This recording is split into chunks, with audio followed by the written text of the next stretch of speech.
never gonna see how many tabs I have open.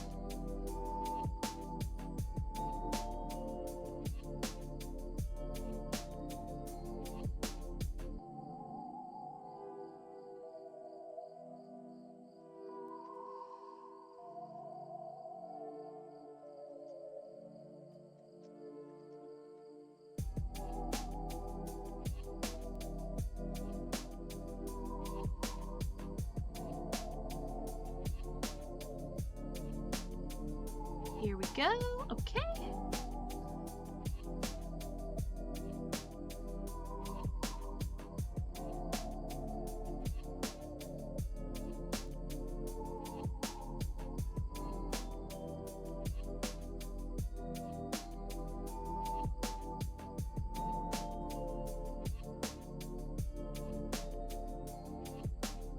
Ba, ba, ba, ba.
Nope, don't want to reload that one.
Nope. Oh wait, that's right.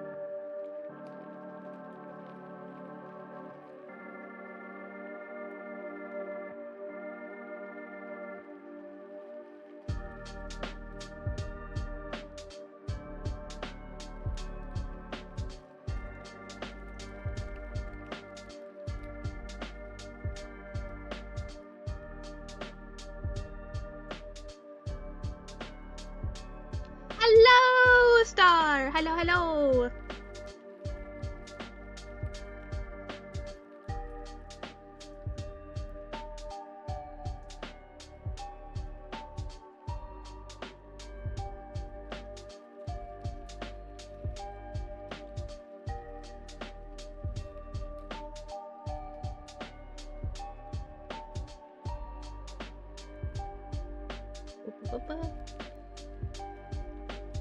Twitch. Oh, I was watching a movie with my friends, but I let them watch it alone right now. I'll continue it in my own time. I'm from my phone. Well, welcome. I'm just getting social set up, waiting for Cry to get here.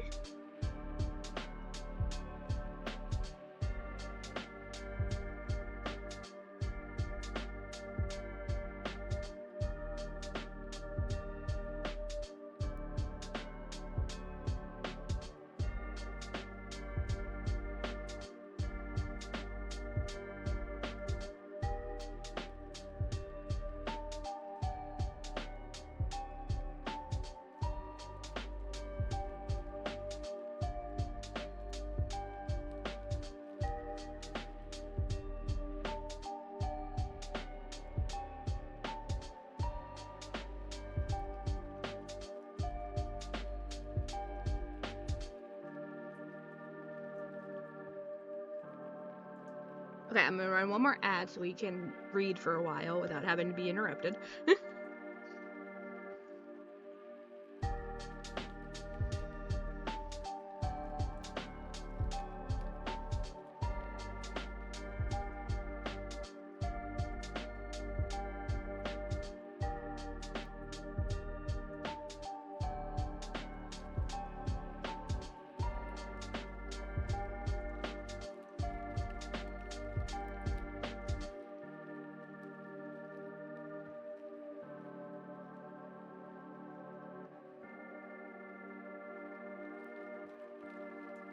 I can't spell.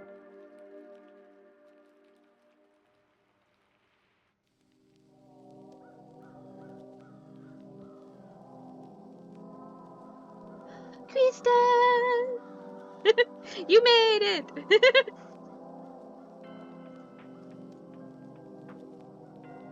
Oh god. You're like, no!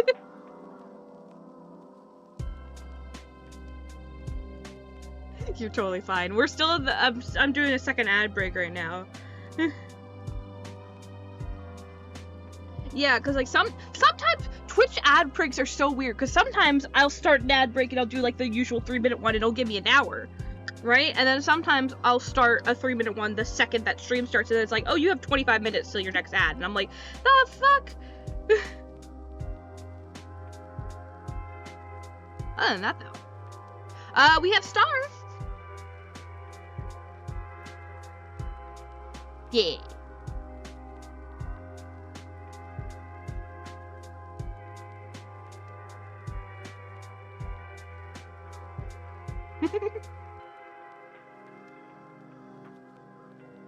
I am about to set up my phone because I just did all the socials. I got water, everything's set up except for Sparky Sprite, which I'll do tonight. I don't think he's joining us tonight. Hi, Smart.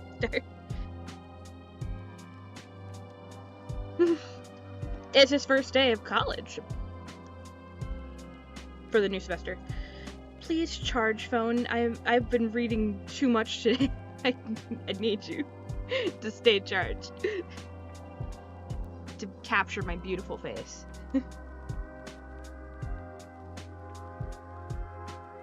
Yeah, I thought it'd be fun to have some spooky ambiance. Because otherwise, we'll just be reading in silence. And, like, maybe some people are into that, but I just think that's not good. I don't know, because some streamers can, like, stream in general, I guess. I can't stream. Some people can stream, I cannot. No, I meant, like, what did I mean? They can, like, stream in, like, complete silence, and I'm like, how do they do that? I'm also worried that chat might not be able to read the screen, but maybe it's just because I'm in studio mode. Let me see. Oh, it's true. Oh yeah, I can. I forget that that's a thing. I just usually just suck it up.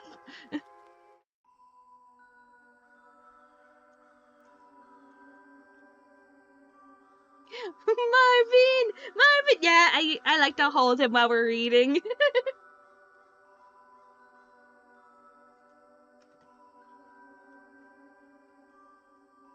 Yeah.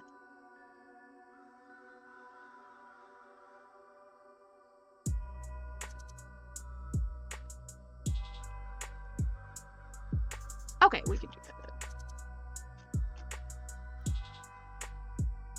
Hopefully you guys can read that okay. I might need to make me smaller. Then again, we're also going to be, like, you know, reading.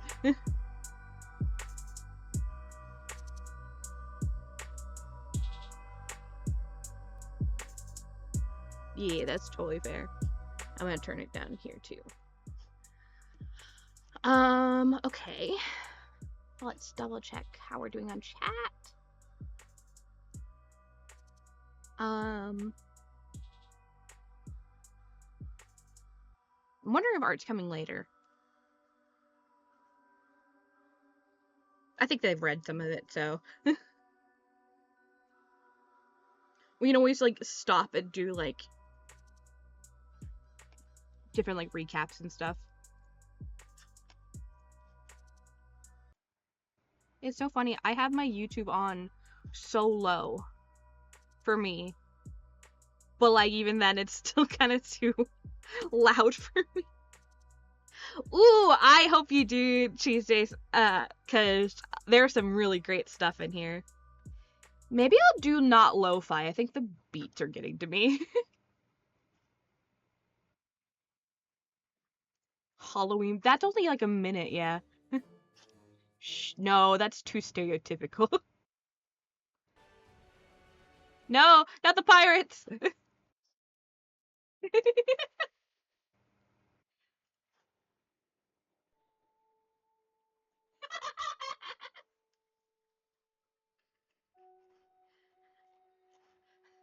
I fired, and I missed, and I missed again.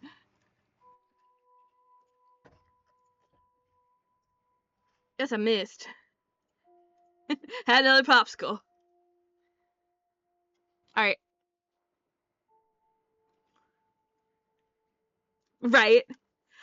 I think they just, in, like, one of the newest episodes, I think with, like, Tina and Bobby, I think is what it's called, they said that Nancy Drew in their latest, like, what's it called? Their latest, maybe if I go over here. Their latest, game made a reference to the I fired and I missed thing. Like, literally, like, there's a book that says I fired and I missed. And it's by one of them, I don't remember. And, oh, it was by, there's, like, an author for Gigi and the person that made the animation. So it was like a bookshelf thing that you could find in the game. Like 10 years later.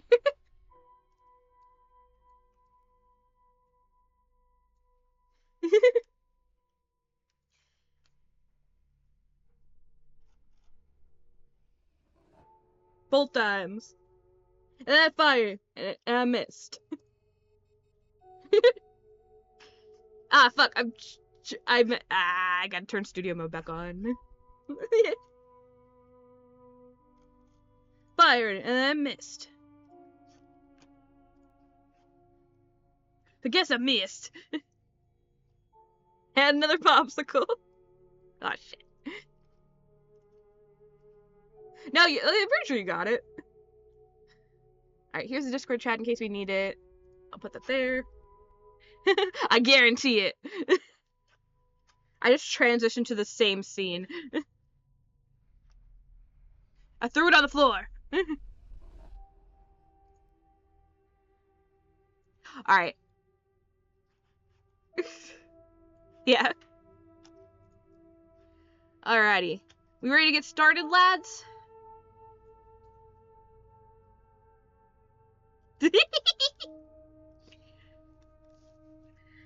I wonder if I should turn stream avatars on or not.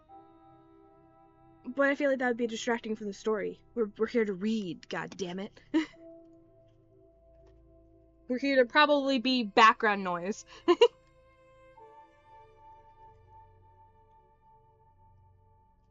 Yeah. It's like 11 minutes until the movie ends. Alright, let's do it.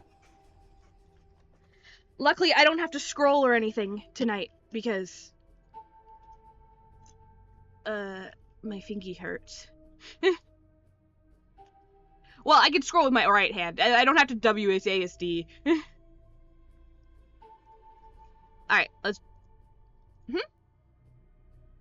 Yeah.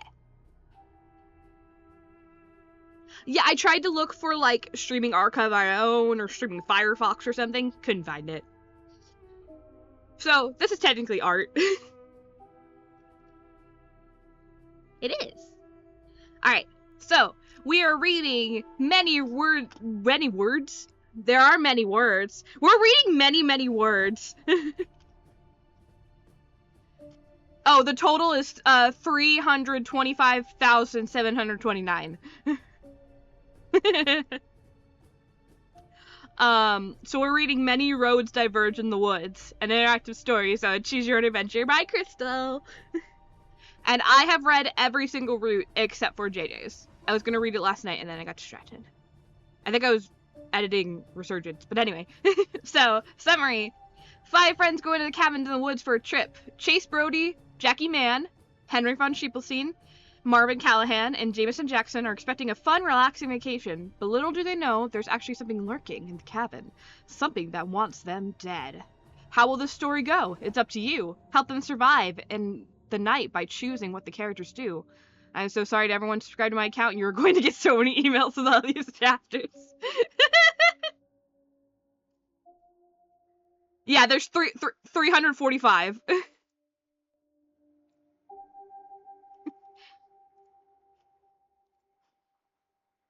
Yeah. Gosh, okay. Well, at least they're like small chapters, though. Alright, so this is chapter 1. The others were complaining about it being a long drive, but Chase didn't mind. It was mostly boring. The scenery outside was just empty fields for the longest time, until they finally got to the forest area that Jack had told them about. From there, the road lost its paving, becoming gravel. I'm gonna be a little dyslexic. Becoming graveled and the dirt it is now. The trees grew closer, though never close enough to block out the sun entirely. I just realized that my VTuber, like before, looked like it was looking at the screen, but I moved her to the other side of the screen, and now she's, like, looking into the distance, and that's bothering me.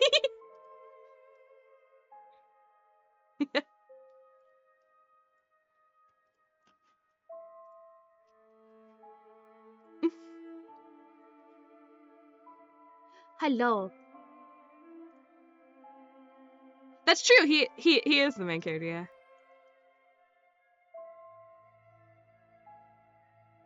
I don't want to cover up the screen, but I can't go any smaller than this.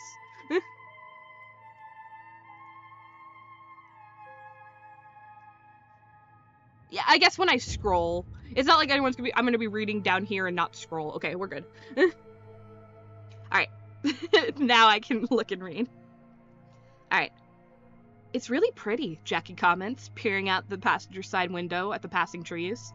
Using autumn leaves are kinda underwhelming. But this is really nice. It looks like a painting. Indeed, the vivid, fiery color of the fall leaves are striking. Main character's Chase, but everyone gets kind of like, everyone gets moments, yeah. Like, each, yeah, the player, technically, it's like an Undertale kind of thing. Yeah, the music is so loud I can't hear shit.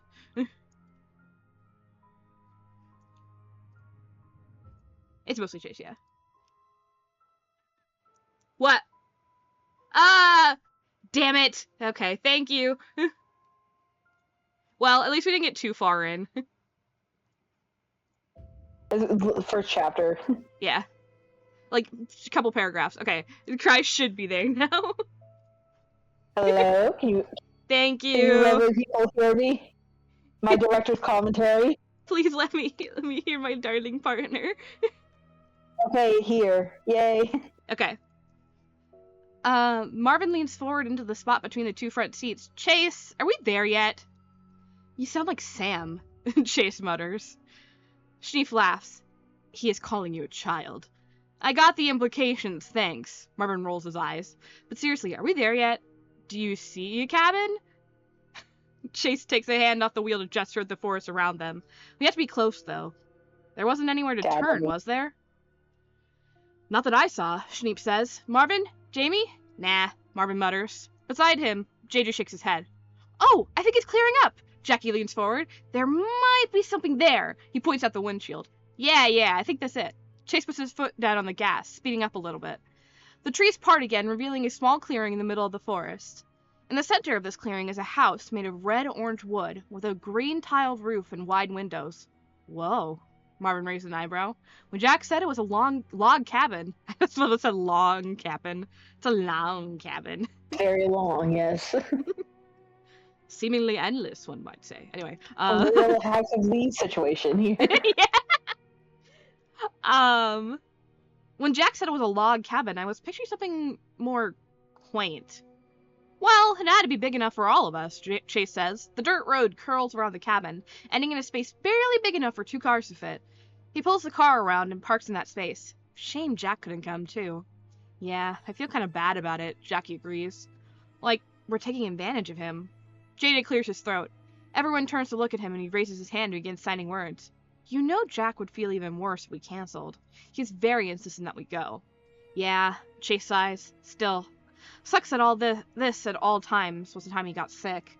I'm hoping he's feeling better by Halloween. I don't want him to miss JJ's birthday, too. JJ smiles. I'm sure he'll be fine. Now, shall we head out? Sure. Chase turns the car off. I lost my place. Putting the keys in his pocket. Everyone get your own bags from the trunk. We're not making Jackie carrying everything like at the beach. The group had talked about taking a vacation out of the city for a while now. It was only a couple weeks ago that Jack remembered his family had a cabin in the... I'm gonna fucking screw up this word. Scantril? Rule is how I... Scanrule? I basically just was like, okay, what's a word I can use? Google Translate Irish. What does scary mean? Wait, it translates to scary forest? It does, yeah.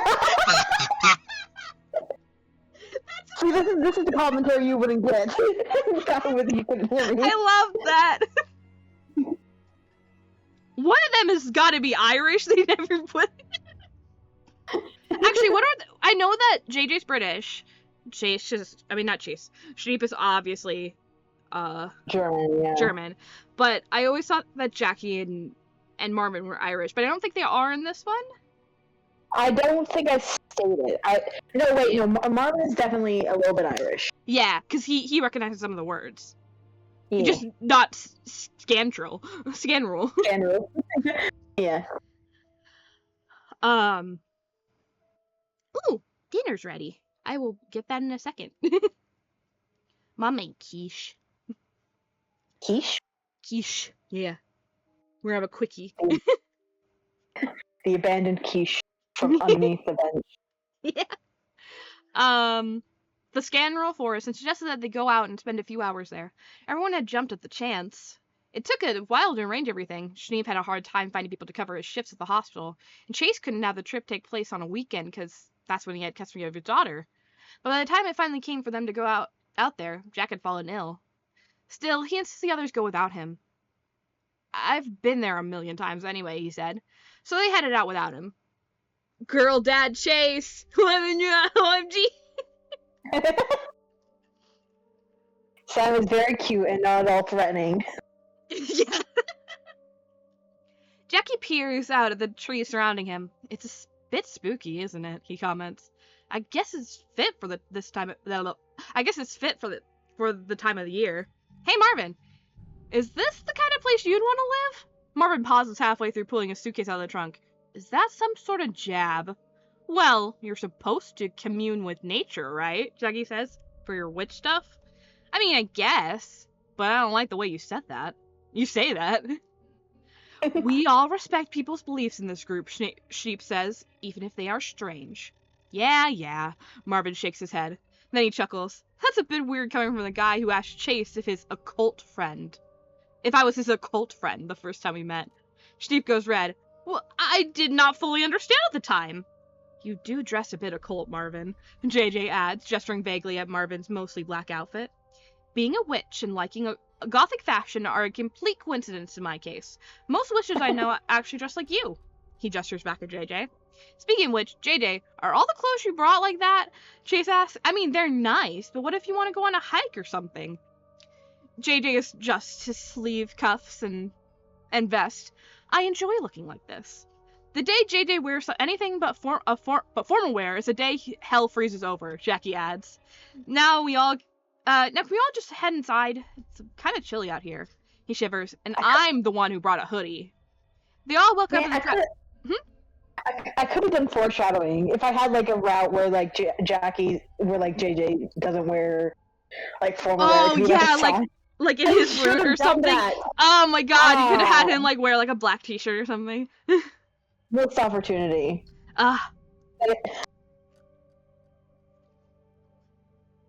That might be something good to use eventually, though. That's what I was saying when I was designing, like, Hero JJ from the Shift AU, though, because I'm like, God, it feels so weird to draw him not in formal wear. It's so weird, doesn't it? I'm gonna draw Chase like that always. They all walk up to the cabin's front entrance. Schneep pulls out the keys Jack had given them. Everyone had deemed him least likely to lose them. And unlocks the door, letting them all in. The interior of the cabin is somewhat rustic in design, and doesn't lack modern conveniences. The front door opens up immediately into a wide living room, where the main feature is a circular coffee table that looks like a cross-section of a tree. Oh yes, and the flat-screen TV mounted on the wall. Whoa! Chase walks over, examining examining it in the nearby shelves. Jack didn't mention the need of a fucking PS5 here! Wait, really? Jackie also hurries over. No way! And an Xbox! What the shit? JJ rolls his eyes.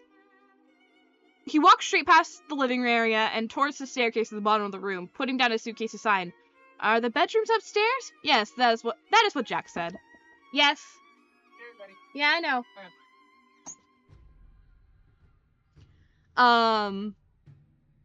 Are the bedrooms upstairs? Yes, that is what Jack said. Schneep confirms. There are only 4, so 2 of us will have to double up. There's also a second bathroom up there. He looks around. You know what? I should change the music to like more like autumny, and then it gets scary later. Because it's the vibe is throwing me off. Because this is very like cute, like yay, they're heading out in the woods. Yeah, it's fun times. It's totally not spooky yet. What about fireplace noises? I was thinking like something with rain.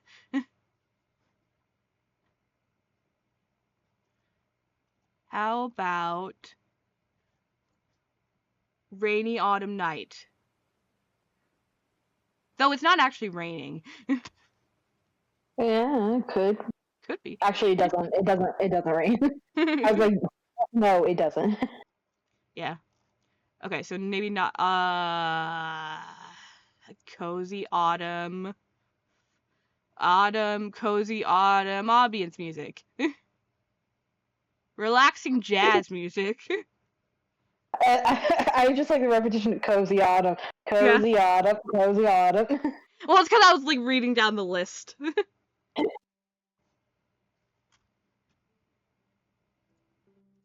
That's better. Okay, cool. Let me know if the music's ever too loud for reading. Yeah. Okay. There's also a second bathroom up there. He looks around. The kitchen and the dining room are through those arches to the left, and those doors on the right are, I think, another bathroom and perhaps a closet. Oh, no, wait. This is the closet. He opens the door right by the front entrance. What's the second door over there, then? That probably goes to the basement, Marvin says. He walks over to the doors and tries opening them. One swings easily, revealing a bathroom beyond, but the other is locked. Oh, well, guess we'll never know. That is fine. We probably do not need to go down there. Jack said it is storage, laundry, and where the power box is. Oh, is the power on, actually? Jackie asked. He picks up the TV remote from the table and uses it to turn on the TV. Great. Now the question is, do we have Wi-Fi? Chase takes out the phone. Yeah, and 3 bars. That's really good for being out in the middle of a forest. A spooky forest. All you need to think about is, all you need to think about things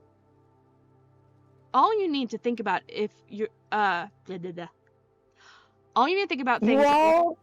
You all, thank you, sorry. You all need to think about things if you're surrounded by a beautiful autumn forest and you're still concerned with the internet, JJ says. Well, we all didn't grow up in an anti-tech family, Chase says defensively. We're not used to this. JJ smiles silently. That is true. Well, let's put our stuff away, and we can figure out what to do for our first day. It only takes a few minutes for them to get settled. JJ and Schneep end up sharing the largest bedroom, and Chase, Marvin, and Jackie all getting their own. Chase is pretty sure he got the best room, if not the biggest. The window looked out to the front of the house, giving him a great view of the forest, and the bed was softer than the one he had at home.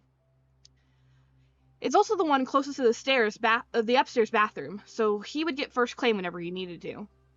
Come to think about it, bathroom has a pretty nice bath and shower. He hasn't cleaned up in a while, since his water in his apartment had been out for a couple days. Hopefully it'll be fixed by the time the trip is over, but in the meantime, maybe he should take a shower. Hey!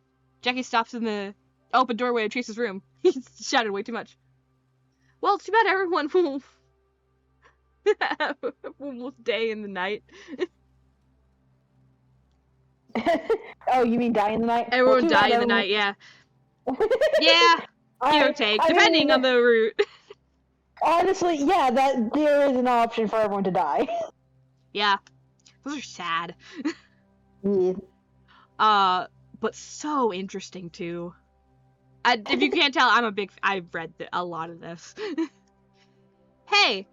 Jackie stops in the open doorway of Chase's room. Are you ready? Because I was thinking about setting up that PS5 and trying it out. Yeah. I'm all put away and stuff, Chase says. Oh, thanks, Mama. That does sound fun. Yeah, of course it does, Jackie says excitedly. I haven't even seen one of those yet. Am I hearing this right? She walks down the hallway and stops by Jackie. You want to mess around with video games? You can do that at home. Not on this console, Jackie protests. Okay, if you are so excited, that is good. Schneep relents. It is getting a bit close to dinner time. Before we do anything, we should check the kitchen. I think Jack mentioned stocking the cabinet with groceries, but we should be sure.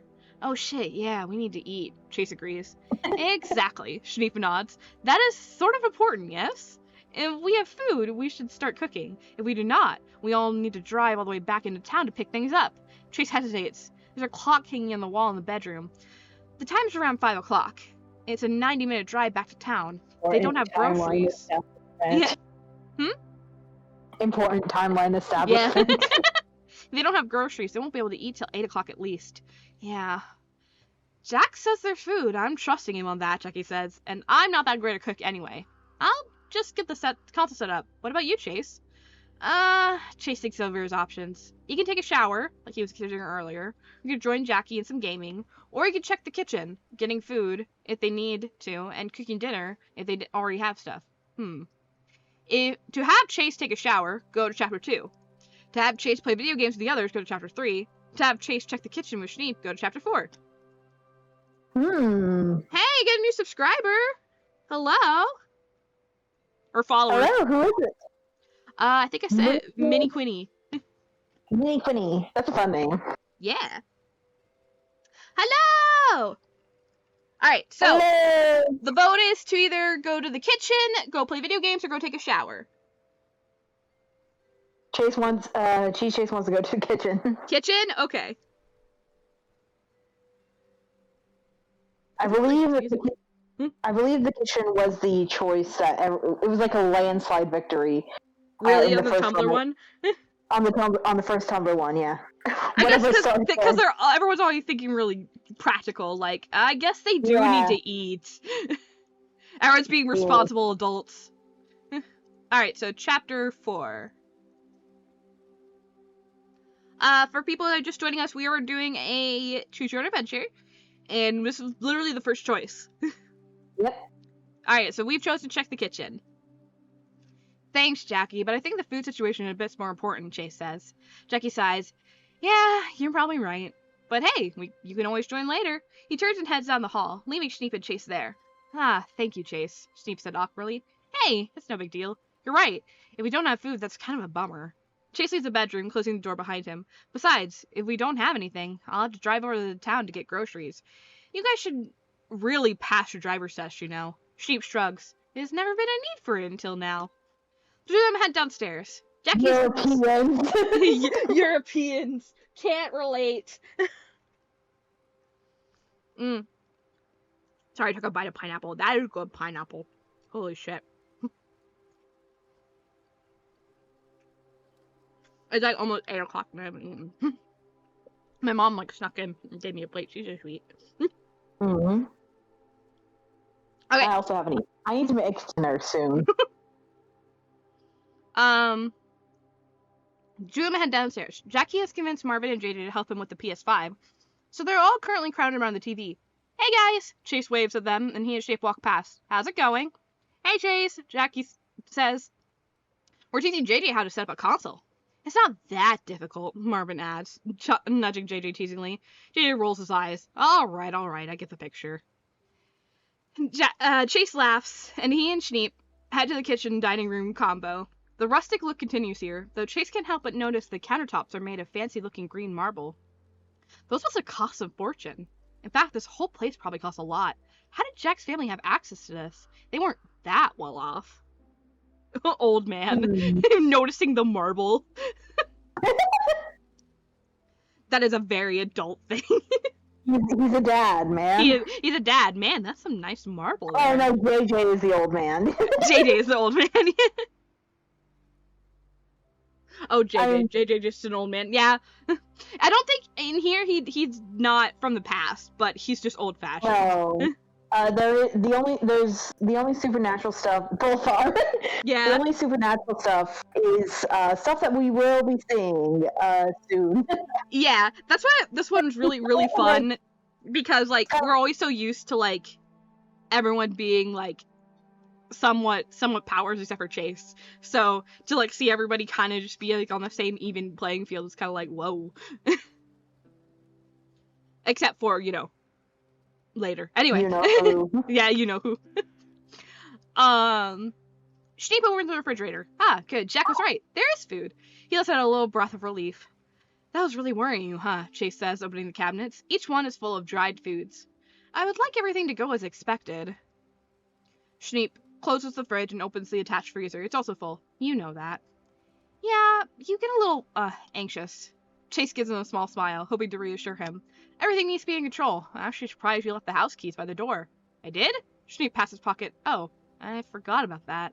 You are right. I should probably hold on to those. Subtle, important difference here. Yeah. If Chase didn't go with Schneep to check out the kitchen, he wouldn't have reminded him about the keys. And then he wouldn't have keys to the door. And then wouldn't have the keys for the upcoming scene. Interesting. And things would play out differently. This is I get to know it's all a really like subtle differences I didn't notice the first time I read this, because I read them all at once. I would hate to lose Jack's keys. He leaves the kitchen to go grab them. Chase walks over to the archway connecting the area to the living room. Jackie and Marvin are now arguing about what to play while JJ fiddles with the controller. Hey guys, Chase calls. We're good on food. What do you guys want to have for dinner? You already know my list of foods I like, Marvin says, shrugging. I'm fine with whatever you want to make, JJ adds. It sounds like we may have limited options. We don't want to make a mess, Jackie points out. Is there anything that's easy to clean? Let's check. That's such a mood, though. It's like, I don't want to make a, I don't want to make a mess while I'm eating. Then I have to clean it up afterwards. Ugh.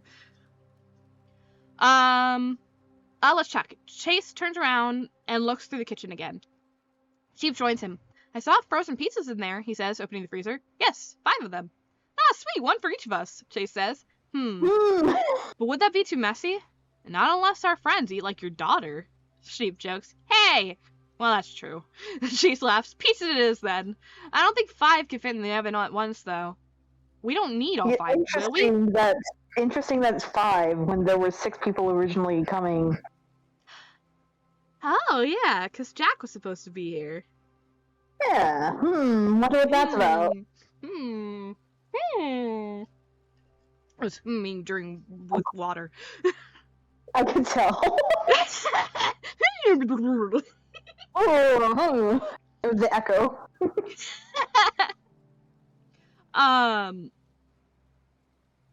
Schneep shuffles towards the freezer. Oh, I think each one is our favorite, actually. Look, this one has olives for me. There's Jackie's pineapple, and Marvin's plain cheese. Jacob has really planned this out. Huh, okay. Then I guess everyone will have their own. Who's the least hungry and ready to wait?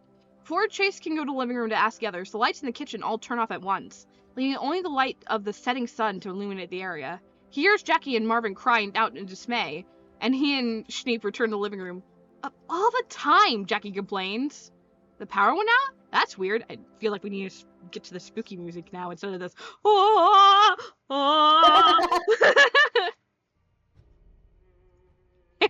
There we go. Perhaps it has been a while since the house was used and the fuse box is old, JJ suggests. I can go check, Schneep suggests. Jack said the power was in the basement. He walks over to the basement door, taking the house keys out of his pocket as he does so.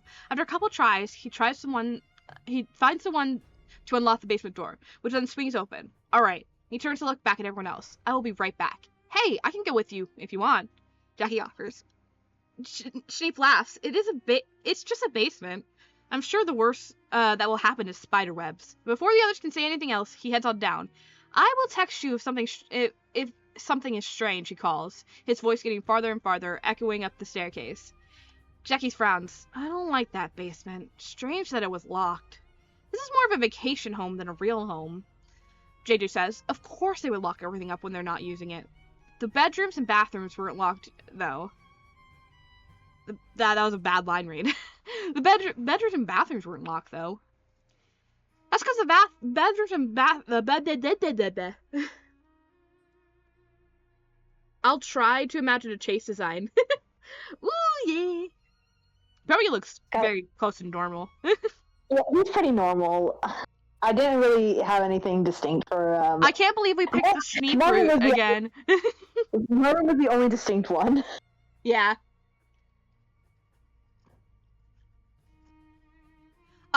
This is guaranteed the Schneep route now, right? Oh, yeah. Yeah. So this was the same route that, Cry shared on Tumblr. Are you calling me out for having a basic-ass Chase? No. I'm calling myself out because Chase is just so easy to dress up like that. And I'm saying that as having Bro Fantastic, who dresses in the same coat all the time. Chase is one of those people that seems like he wears the same outfit every day like a cartoon character. Yeah. Where were we? That's because the bedrooms and bathrooms only lock from inside, Marvin says. If they lock them, they'd have to leave through the window, and I don't think the ones in the bathrooms open up. Jackie sighs. Yeah, you guys are right. I'm probably just being weird because it's October and I'm thinking about horror movies. I mean, if you're really that worried about Schneep, you can follow him, even if he said it would be fine, Chase points out. No one's stopping you. I could, Jackie considers. He thinks about it. To have Jackie follow Schneep, go to chapter 10. To have Jackie stay upstairs, go to chapter 11. Alright, chat. Which one? I could throw a code in him and take his hat, and boom, new outfit. He's just that simple. Yeah. I wrote, canonically in Many Roads Diverge, he has a hat. 11 says a star. Anyone else? 11? Going once. Going twice. Sold to chapter 11. Which I am glad about because Tumblr went the other direction, so we can show them new. Alright guys, number one rule of many roads diverge. Never split up unless the narrative absolutely forces you to. We should do polls. I think I have polls. Let me go check.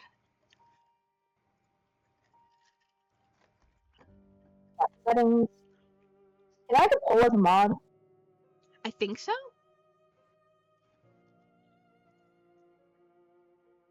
Chat Apparently settings. I can add collabs now. Mod view. Oh yeah, here's polls. Welcome to mod view. Have I never done this before? I have no idea. Which option? Okay, well, I mean, okay, we could do poll for like a minute. Should we do this for the next one, or start wondering? Let's do it for the next one. Yeah, okay, cool. I will leave that up for next one. Okay, cool. Alright. Man, I had no idea I had access. There was like a whole other page. That makes so much sense, actually. Which one? Like, the stream manager stuff? Yeah. Yeah, you can run ads, you can help me, like, clip stuff, marker stuff, ban people. Alright, that quiche is really good. Alright. You've chosen for Jackie to stay upstairs. No, it's fine, Jackie says. I'm just being a little weird about stuff. Like I said, it's October. Spooky stuff is in the air. The power outage certainly doesn't help, JJ agrees. Yeah, but like, that's probably not a ghost. I doubt this place gets regular maintenance. Jackie settles back into the sofa where he's sitting. It's fine. Alright, guess we just wait then, Chase says. A couple minutes pass in silence. Chase plays with the controller. Stimming. Jackie picks at a seam on his hoodie. JJ and Marvin and JJ start a conversation solely in sign language. Then, a scream tears through the air. What the fuck? Chase drops the controller. What was... Jackie shoots to his feet. That came from the basement! The four of them don't even have to talk. They all run for the basement door. The staircase leading down is dark, so they all take out their phones and turn on the flashlights. Jackie leads the way down. There are 14 stairs to the bottom. They meet up with a long hallway. It extends forward for a little while, before opening up to a wide, shadowed space. On the left side of the hallway are 2 doors. On the right side are 3. The nearest door on the right is ajar, a pitch-black room beyond. Jackie slowly reaches forward and pushes the door open all the way. The others crowd around behind him, peering over his shoulders. The flashlight beams dart around the room before settling on the same thing. The sight sprawled across the floor. Marvin gasps, Henrik! Jackie, Marvin, and JD rush forward, but Chase finds himself frozen in place, staring. This couldn't be real. This couldn't be real. Schneep couldn't be. But there's no mistaking it. Schneep is lying face down on the floor, unmoving, in a pool of blood. JJ slowly crouches. Man,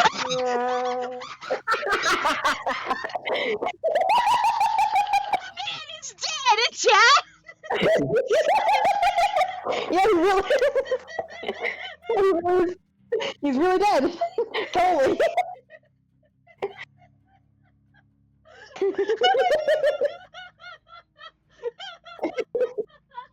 Womp womp, shouldn't have died. Did you get for going in the basement alone, idiot? Dummy. Anyway, that was so funny.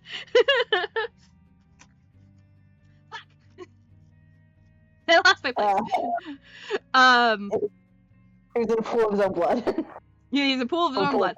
JJ slowly crouches down and feels his neck for a pulse. What happened? Marvin's voice shakes. What the hell happened? Suddenly, a cracking sound comes from the crackling sound. Very different. Flying like fucking Peter. Death guy, family death guy. No.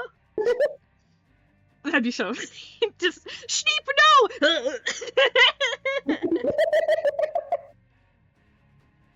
It's very tragic, it's very sad.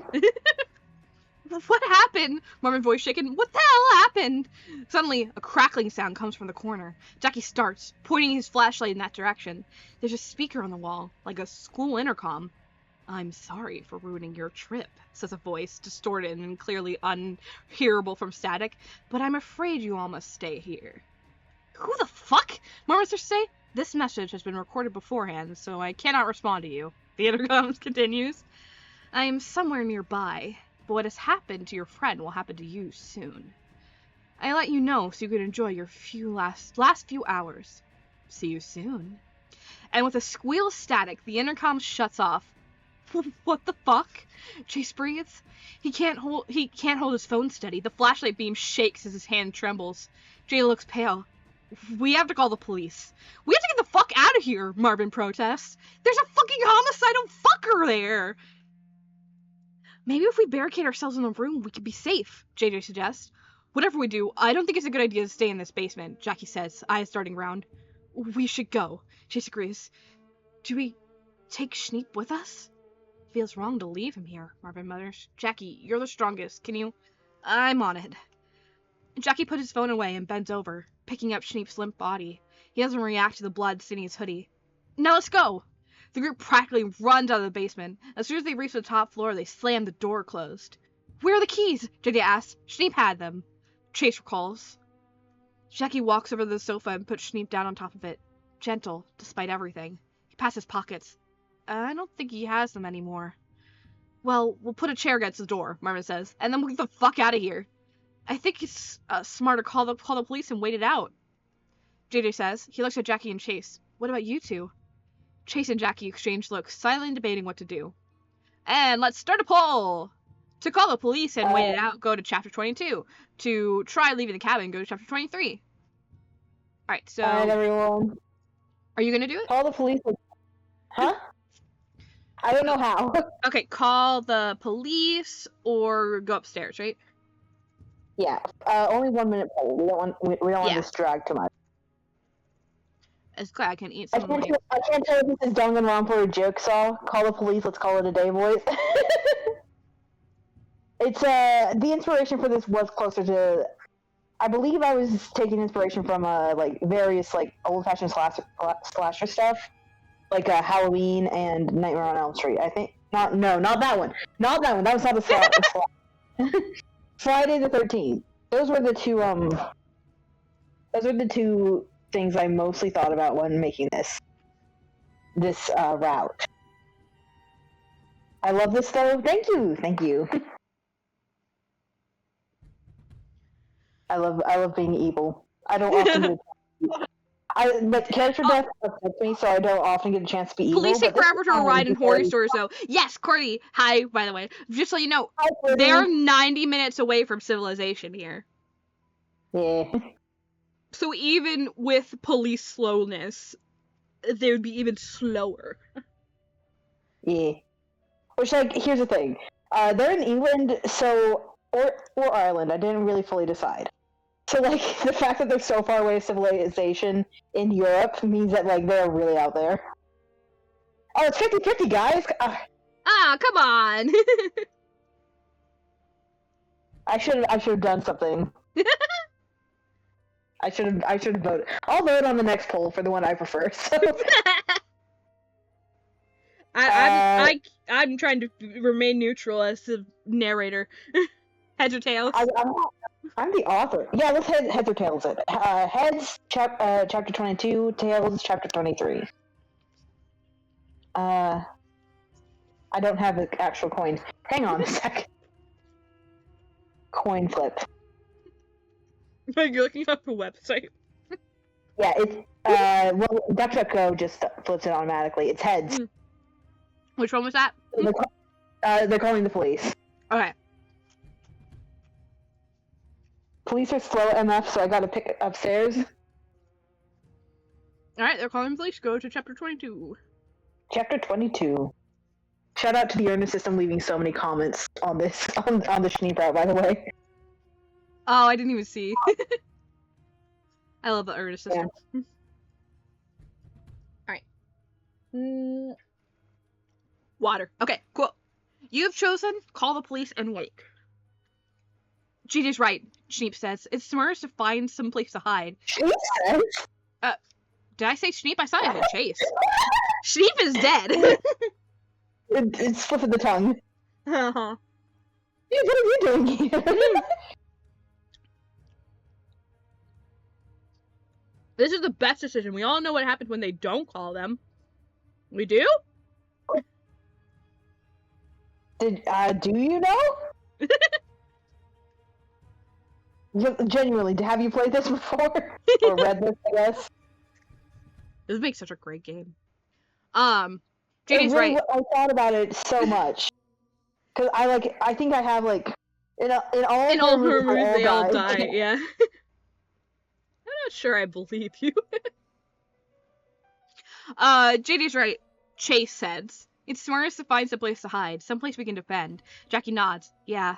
Once we're all holed up somewhere, we can call the police. I'm pretty sure we can hold out against one guy for however long they'll take to get here. Marvin sighs. I guess that makes sense. Alright, we should choose one of the bedrooms then. Which one? Mine, Jackie volunteers. It's one of the two that looks out to the front. If worse comes to worse, you can climb out the window and run for the car. Are we going to leave Schneep out here? JJ asks, looking at the sofa. They all go quiet. There's no time, Jackie says quietly. We've wasted enough getting him up here and deciding what to do. It'll be fine. What else can they do to him?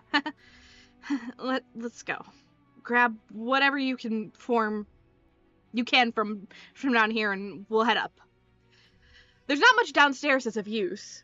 Who want to bet Marvin dies next? Ooh. Sorry, Huffle. I know. I just know it'll happen. I can't remember. I remember. I very distinctly remember the Schneep route because there was so much population. Yeah. There are several chapters here that are just like the same chapter, except with a slightly different line depending on who you got injured. Yeah, because I think there's most injuries in this one.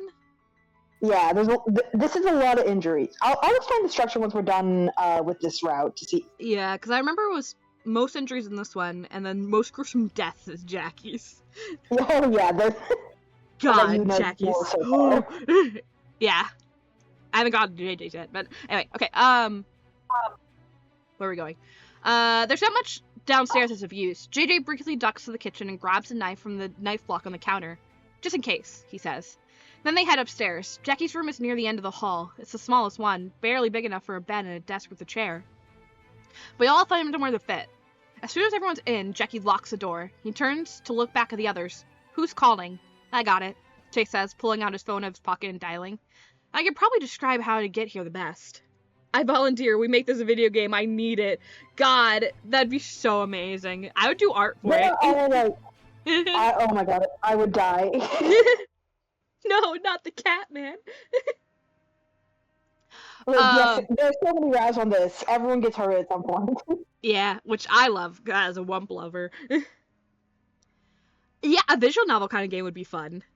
I mean, you definitely could. Like, with RPG Maker, it'd be a lot of drawing. I like drawing. We slay the princess up in this bitch. God, it'd be so much fun! Let's look into game development, maybe. We have the script. Well, the script is the most difficult part from what I hear from Black Tabby games. And we need to make the body Discovery Danganronpa inspired. Yes! Yeah. That would be so much fun. God, think about how popular that would be with the fandom, though. Well, the problem is that, like, if we wanted to monetize it, we would have to, like, not make it a fandom thing. Yeah. Because I wouldn't feel good about that. Yeah. I wouldn't either. Yeah. Anyway. Where are we? He's calling. So the others go quiet as he makes the call. No one sits down in the bed or the chair. JJ leaves the knife on the desk and goes to look out the window. Marvin joins him. Oh yeah. Fun fact, I was thinking of my college dorm when I was picturing Jackie's room. Yeah. I think how much I'll be able to contribute. Maybe someday in the future. Definitely something to look into. It'd be super fun. Yeah. Weren't we just... I feel like we were also just saying this about, Highwell and the Tower, too. Yeah. Honestly, you mentioning it would be a great novel has made me think about, like, I know how novels are published. I could do that once I finish it. You totally could. No, you absolutely could. My dad self-publishes on Amazon. This is always, and I'm pretty sure that's how Nina does it too. Who leaves a knife on the desk when someone's just murdered? Sorry, I keep interrupting you, Craig. I forgot what I was going to say. Oh yeah, self-publishing. I don't know. I feel like it's less credible, you know? Like, obviously, like, it's not, because people sell a bunch of stuff anyway. Yeah. But that's just, like, my personal preference. Totally fair. My college dorm looked like a prison cell. Mine was, alright. It was, like, an apartment-style thing. So there were, like, other rooms. Oh, yeah. But it was pretty small. They test opening and closing it of the window. While Chase describes this situation to the emergency operator, Jackie stays near the door, pressing his ear against it and listening, tense. Don't worry, sir, says the operator on the phone. Police are on the way now. How soon will they be here? Chase asks. Given your location, in maybe 40 to 90 minutes. Are you in the other safe? Yes, we're hiding in a bedroom. The door is locked. Please hurry. Click. Huh? Chase pulls the phone away, looking at the screen. The call just suddenly dropped. Marvin frowns. I don't like that. How's your signal? It says searching. That's definitely not good. Chase shakes his head in bewilderment. Did he knock down the nearby cell tower or something? I'm not an expert on these things, but that seems difficult, JJ says. Maybe it just went down on its own. The odds of that happening, though, well, at least I told them the important stuff. The cops will be here in 40 to 90 minutes. Shh! Jackie suddenly hisses. Everyone goes silent. And that's when they hear the footsteps walking down the hall. Chase inhales sharply. JJ reaches for the knife, but Marvin stops him, giving him a look of, not yet. Not yet, verb. I was like, so probably in the moment. I already knew. Look, I should have we already played the sad horn earlier. Wham, wham, wham, wham. It's like, I love reading spooky stuff because I get really into it with, like, my voice and stuff, but then I have to do jokes too because we're streaming and it'll go back and forth. It's tonal whiplash, the stream. Tonal whiplash, the stream. That's what it will be highlighted as. The footsteps get closer. They can hear the bathroom door opening, then closing again. Jackie stays by the bedroom door while the three others back away towards the window. The footsteps stop right outside the door. Silence follows, deep and deafening. Then it is broken as the doorknob jingles, clattering as it tries to turn despite the lock. It clatters louder.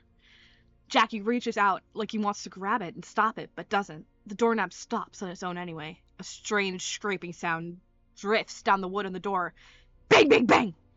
Jackie jumps back. Chase covers his mouth and swallows a scream in his throat. Guard on the other side of this door is banging on it, trying to break it down. And it might work. With each impact, the door rattles in its frame. Marvin looks around the room frantically. Now what? He asks in sign language, not wanting to say anything out loud. We came up here to hide it out, JJ says. Surely they can't get in. There's not even a lock on the other side. We can wait. But as he says that, the banging on the door just gets louder, his face growing paler with every echoing bang. What if they get in? Marvin asks. Then we go out the window, remember? Jackie reminds him. And if that takes too long, then that's what the knife's for, JJ says. There's 4 of us and 1 of them. We can hold them off and escape. The banging sound on the door is joined by a strange thunking, like someone is throwing something against the wood. The doorknob rattles. Jackie stutters. I don't think this door will last as long as it's supposed to, he says. We need to prepare to run or fight when he gives in. Chase presses his hand against his ears. It's hard to know what to do. What do they do? To prepare to run, go to chapter 36, and to prepare to fight, go to chapter 37. Let's get a poll. Let's get a poll. Could do a Kickstarter for the game/visual novel. But yeah, but then we were going back. That goes back to the monetization, like, issue. Yeah. We would want to earn money on a fan game, you know? Yeah. We could rewrite it so that there are original characters if we need to. Yeah. So run or not rune, run or fight.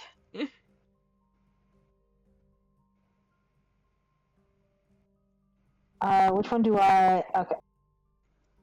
I'm voting in this one just to just so that there's not another tie, just in case.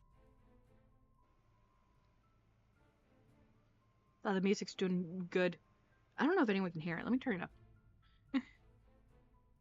I can't hear it, but like I said, I turned the stream volume down on Discord.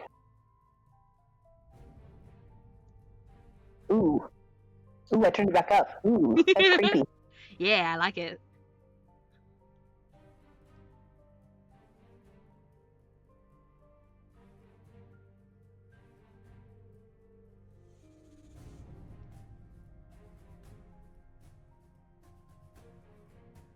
Honestly, I'm just like, I'm chilling to the music now. Right? Yeah.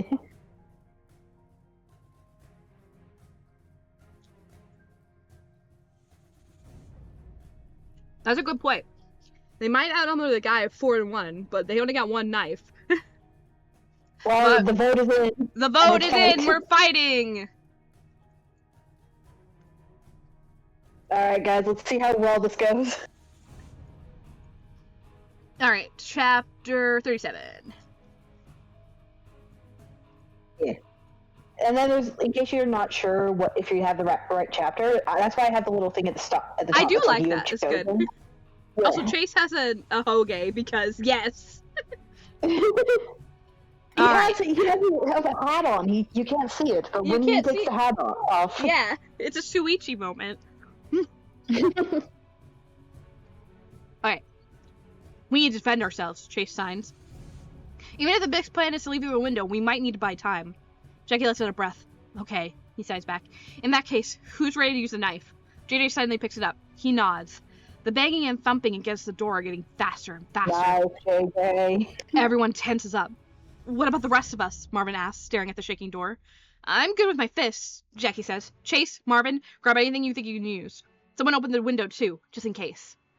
While Marvin pushes the window open, Chase starts digging through Jackie's bag. Jackie raises an eyebrow but doesn't say anything, understanding that anything can help. Chase settles on picking up one of Jackie's hiking boots. It's heavy enough to do some damage. Marvin begins looking around, searching for something else to use a weapon, and then... When do you have to draw Chase's Shuichi splash art? That'd be so fun! I love drawing in the splash art of Danganronpa. I should redo the DDD portraits we did. Because it's been like 3-4 years now. Been a while. Yeah. Crack! The wood around the door's handle breaks, a large splinter flying out and barely missing Jackie's face. Jackie inhales sharply and switches to stand on the other side of the door, near the hinges, not the knob.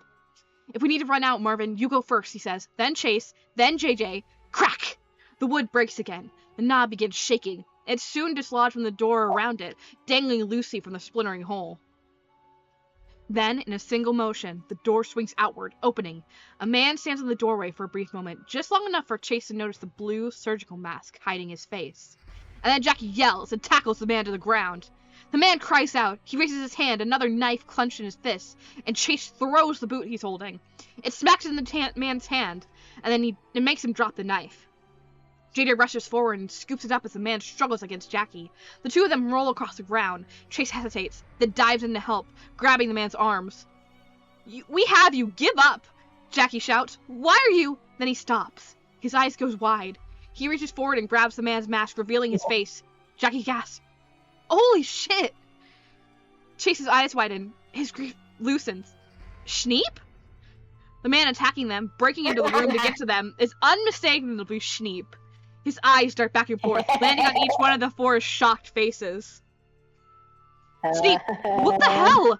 Marvin joins the others. Is this some kind of joke? What the fuck are you doing? Schneep doesn't answer. He's breathing heavily, mouth opening and closing but not making any sound. His body is trembling. Henrik? JJ asks slowly, putting the knives down on the desk so he can sign properly. What happened? A cry tears itself from Schneep's throat. His head darts forward and smacks against Jackie's. Ow! Jackie gasps, surprised. His grip on Schneep loosens and Schneep wriggles free. Chase reaches out, but Schneep is too fast. He's already gone. Marvin tries to go after him, but trips over Jackie, still on the floor. Chase steps over both of them and runs into the hallway. It's empty. What? Chase gropes? How? Why? We must not have checked the pulse right, Jackie trails off. He's not dead? Marvin gasps, scrambling to his feet. I mean, that's good, but why is he trying to kill us? JD shakes his head, disbelieving. I don't know. Shit! Jackie stands up. He runs a hand through his hair. Okay, we need to... What do we need to do? Henrik is just goofing. He's just lollygagging. He's just lollygagging. He's just having a silly goofy time. I have like a lot of moments where like in this where like someone like smacks their head against another person's because like A, there's something so upsetting to me about a head butt, and B, like it never happens in like movies and stuff, but like you would think that like if you're desperate you would think to do that. Yeah, you know? I like to make characters do that. It makes sense. It's like you have no other weapons, your hands are tied, so boom, your skull is really strong. Yeah. Fuck, I just dropped a bunch of shit. At the very least, you could, like, surprise your attacker. Yeah. Sorry, killing the momentum for a second, I just dropped a bunch of shit. Anyway, yeah, Henrik's not dead. Wow, whoever would have guessed. It's called the Schneep route for a reason. It could be called that because he's dead, but no. No. Nah. Anyway, yeah. Alright. So, what do you guys think? Leave it in the comments below. Leave your speculation in the comments. What do we do? I think knowing that it's Schneep, it changes things. We need to find him. Where the hell did he go? Find him? And do what? Marvin asks. I don't know, Chase shouts. We can't keep hiding. Clearly he can break down whatever door he wants. We were able to overpower him pretty easily. Maybe we can do it again? I don't know. What else can we do? We could go into the basement, Jackie says slowly. Why? Sorry, the music's kind of loud again. I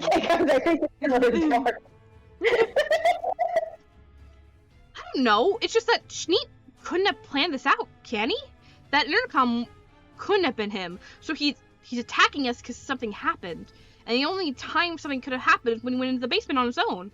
That's fucking stupid, Martin protests. At least the bedrooms had windows. The basement is a dead end if Schneep comes down there. Seems sus to me. Yeah. Oh, wait, IDK guys, I think Marvin is the killer. Not this route. Not this route. No, Jackie's right. The JD shakes his head. No, Jackie's right. We need to go down there. What? Marvin gasps in disbelief. No, I know. That is it's Schneep. But he's attacking us. He's not going to stop. The basement isn't any more secure than anywhere else. He looks at Chase. You agree, right? The basement's stupid. We need to find him. You said we need to find him. Let's try that. Chase is at a loss for words. Alright. To search for Schneep elsewhere in the cabin. Marvin, what? I love the way you're voicing Marvin's dialogue, by the way. He's like, all of you guys are idiots. We're gonna die in this cabin because of you guys. Alright, so go elsewhere, and then the basement for... Okay, so elsewhere in basement for our poll. Let's do a poll.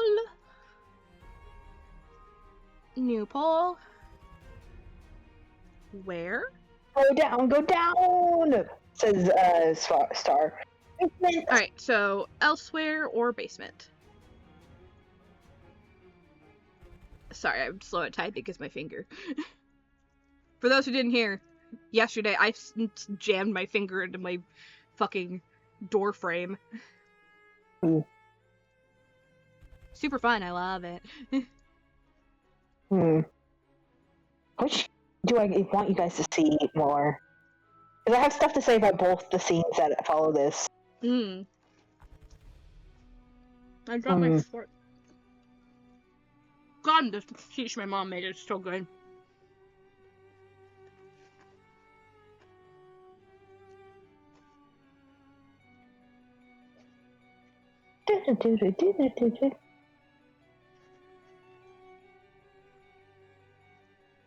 You guys can still hear me, right? I'm like self-conscious now.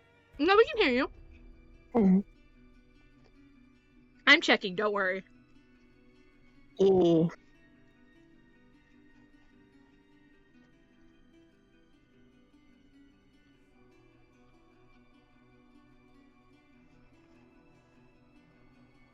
Oh, there's only 2 votes this time, including me. People might be dumping it out.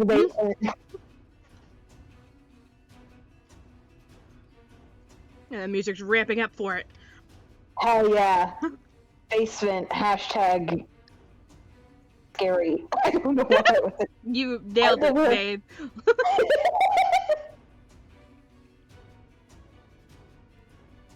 I love how everyone's like, it's just, we're going to die, and you guys are just like, oh, such silly little guys.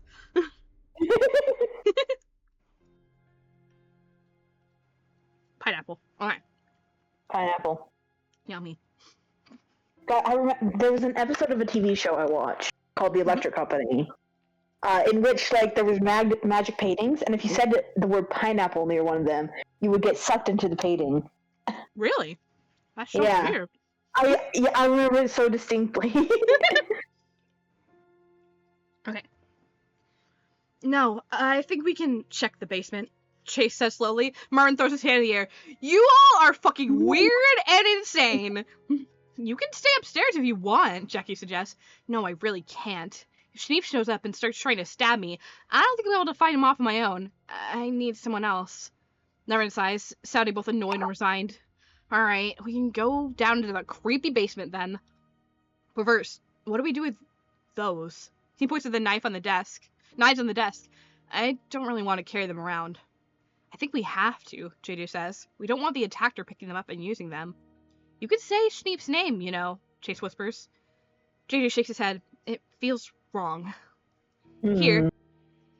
Jackie takes off his hoodie. We'll wrap them up in this. Keep it safe with me. Everyone okay with that? They all nod. Okay, let's go then. The group cautiously heads down to the living room. It's now thoroughly dark, the sun having set. Everyone is on edge, blind, with only their phone flashlights to see. Jackie pans over the living room with the beam of his light. Question? Yes. Yeah, what's the question?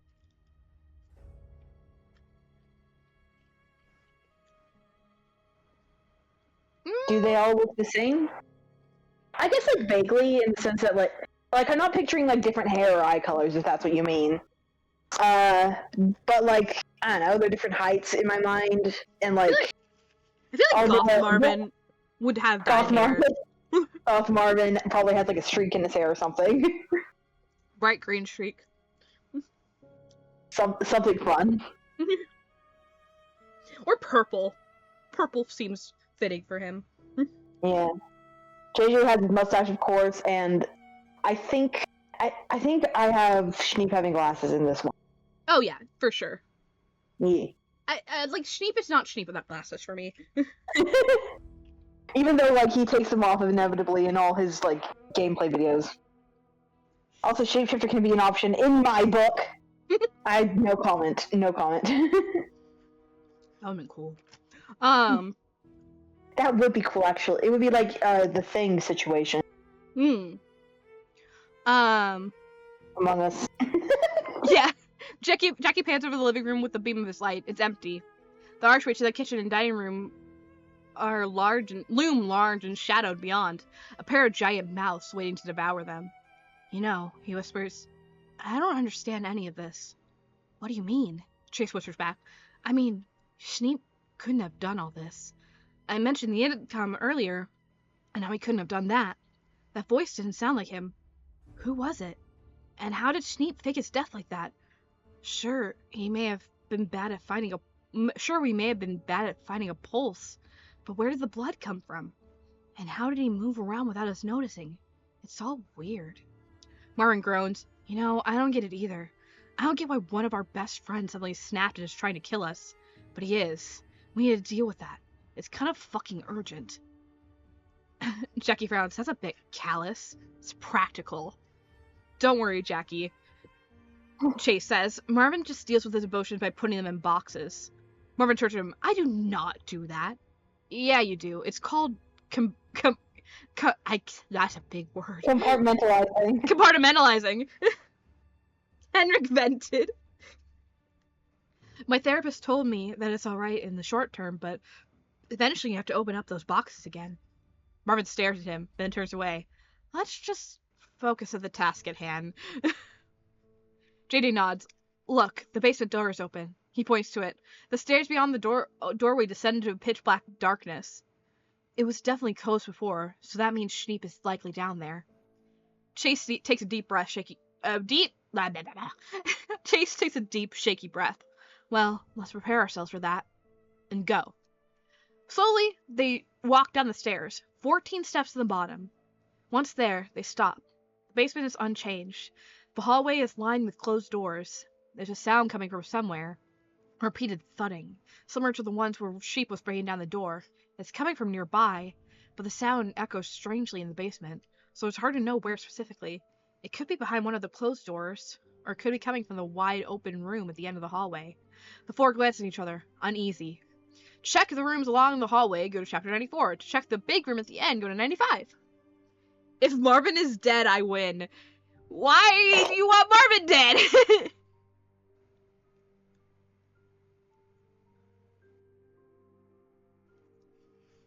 Alright, pull. Hallway, or... Just think Hell Day. Look, you need to wait for the right ending. There are ones where it happens. Nobody is safe. Everybody has the possibility to die.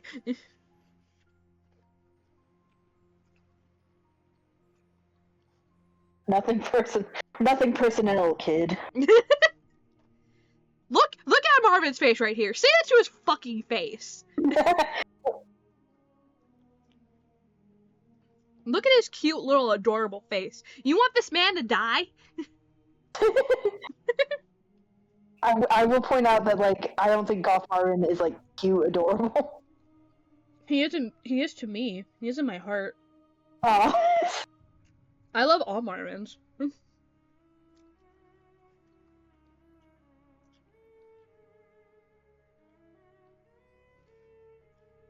It's split again. Yeah.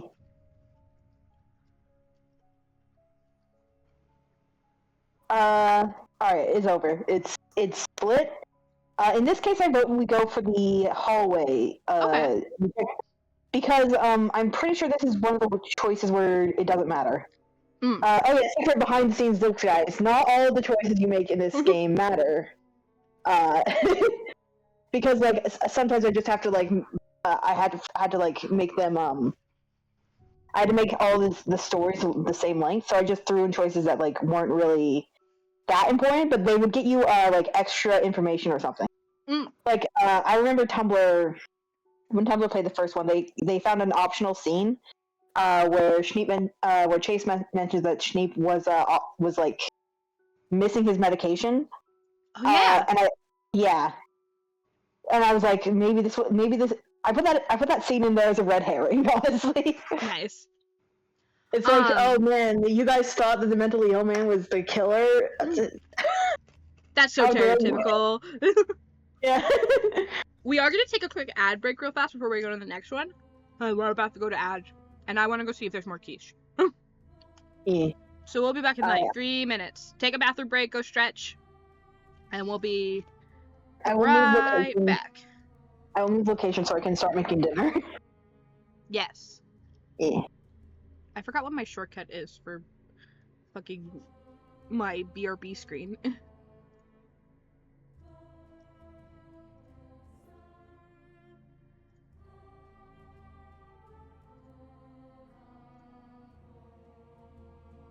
I don't think there is one. Okay. No, I don't think there is. Alright. We're gonna be right back.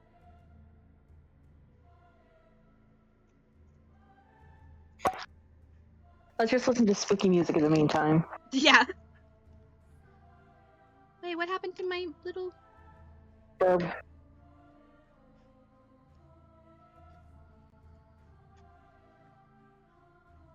Usually I have a little sticky note. Oh, there it is. Okay.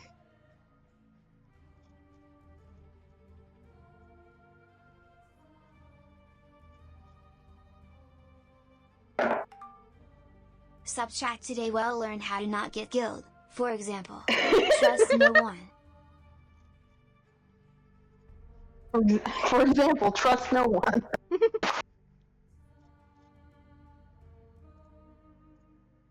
I can actually talk about that. I think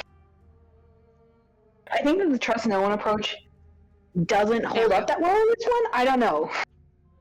I think here's the thing. I don't like stories where it's like, man, never rely on your friends, you know? Yeah, so I hate those too. Yeah.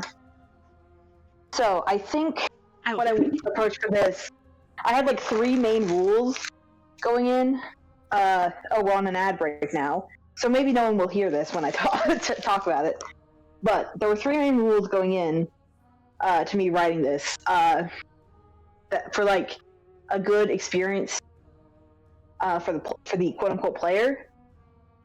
In order to get the best endings, number 1, never split up unless the narrative forces you to.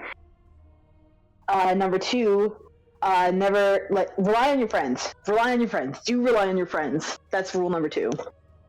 And like trust people and stuff. Number 3, it's a bit of a spoiler. I'll talk about it later in the stream. Forward ref. I don't like a reference image.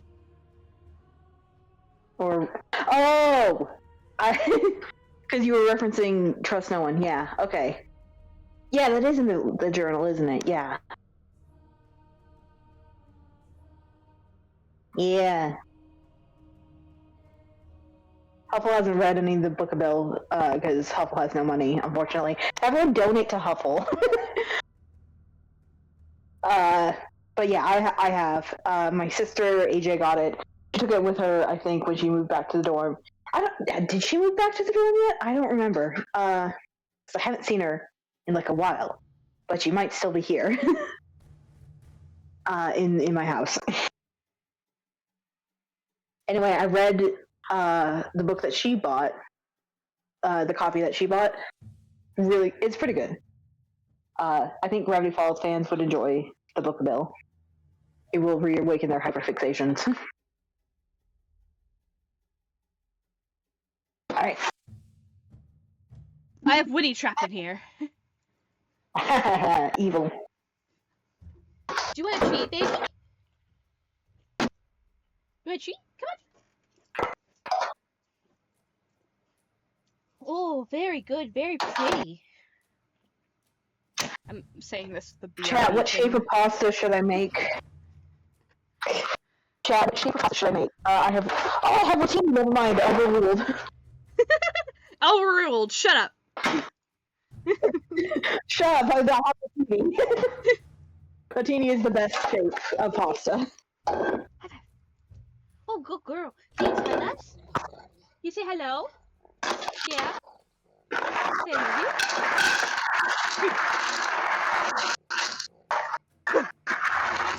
Whoa. Okay, good girl. Do you have shells? I love them. Aw, shells. I do have shells. I do not enjoy shells as much as I do rotini. Yeah, I don't like how like the I think here's the thing. The brand I like to buy, Barilla pasta, its shells suck. they become these little sad folded up. The Barilla shells become these like little sad folded up, like twirled up like weak ass pastas. But like other brands do, but other brands are fine when it comes to shells. Winnie's putting her foot on me. Winnie, I have to go back to the screen and read. Shells are, I love them, says Cheese Chase. Shells are a pretty good pasta, provided they're not Barilla shells. I think they're not for me personally because I don't like how like I put a lot of cheese on my pasta, and I don't like how like when they're scoop up the pasta, it could like gather up all the cheese that I sprinkle on there. I like it to be nicely evenly distributed. I just like funny shapes. I do too. I do too. You do not want to talk to me about pasta shapes. I eat pasta like 4 out of 5. Not 4 out of 5. 4 out of 7 days of the week is pasta night for me. I'm gonna take you to some good pasta places around here. You know what it is? It's the autism. No, I'm like, I'll eat rice majority of the time. Like, something Asian-y. They're called staple foods for a reason. Yeah. Alright, so we're going to 94.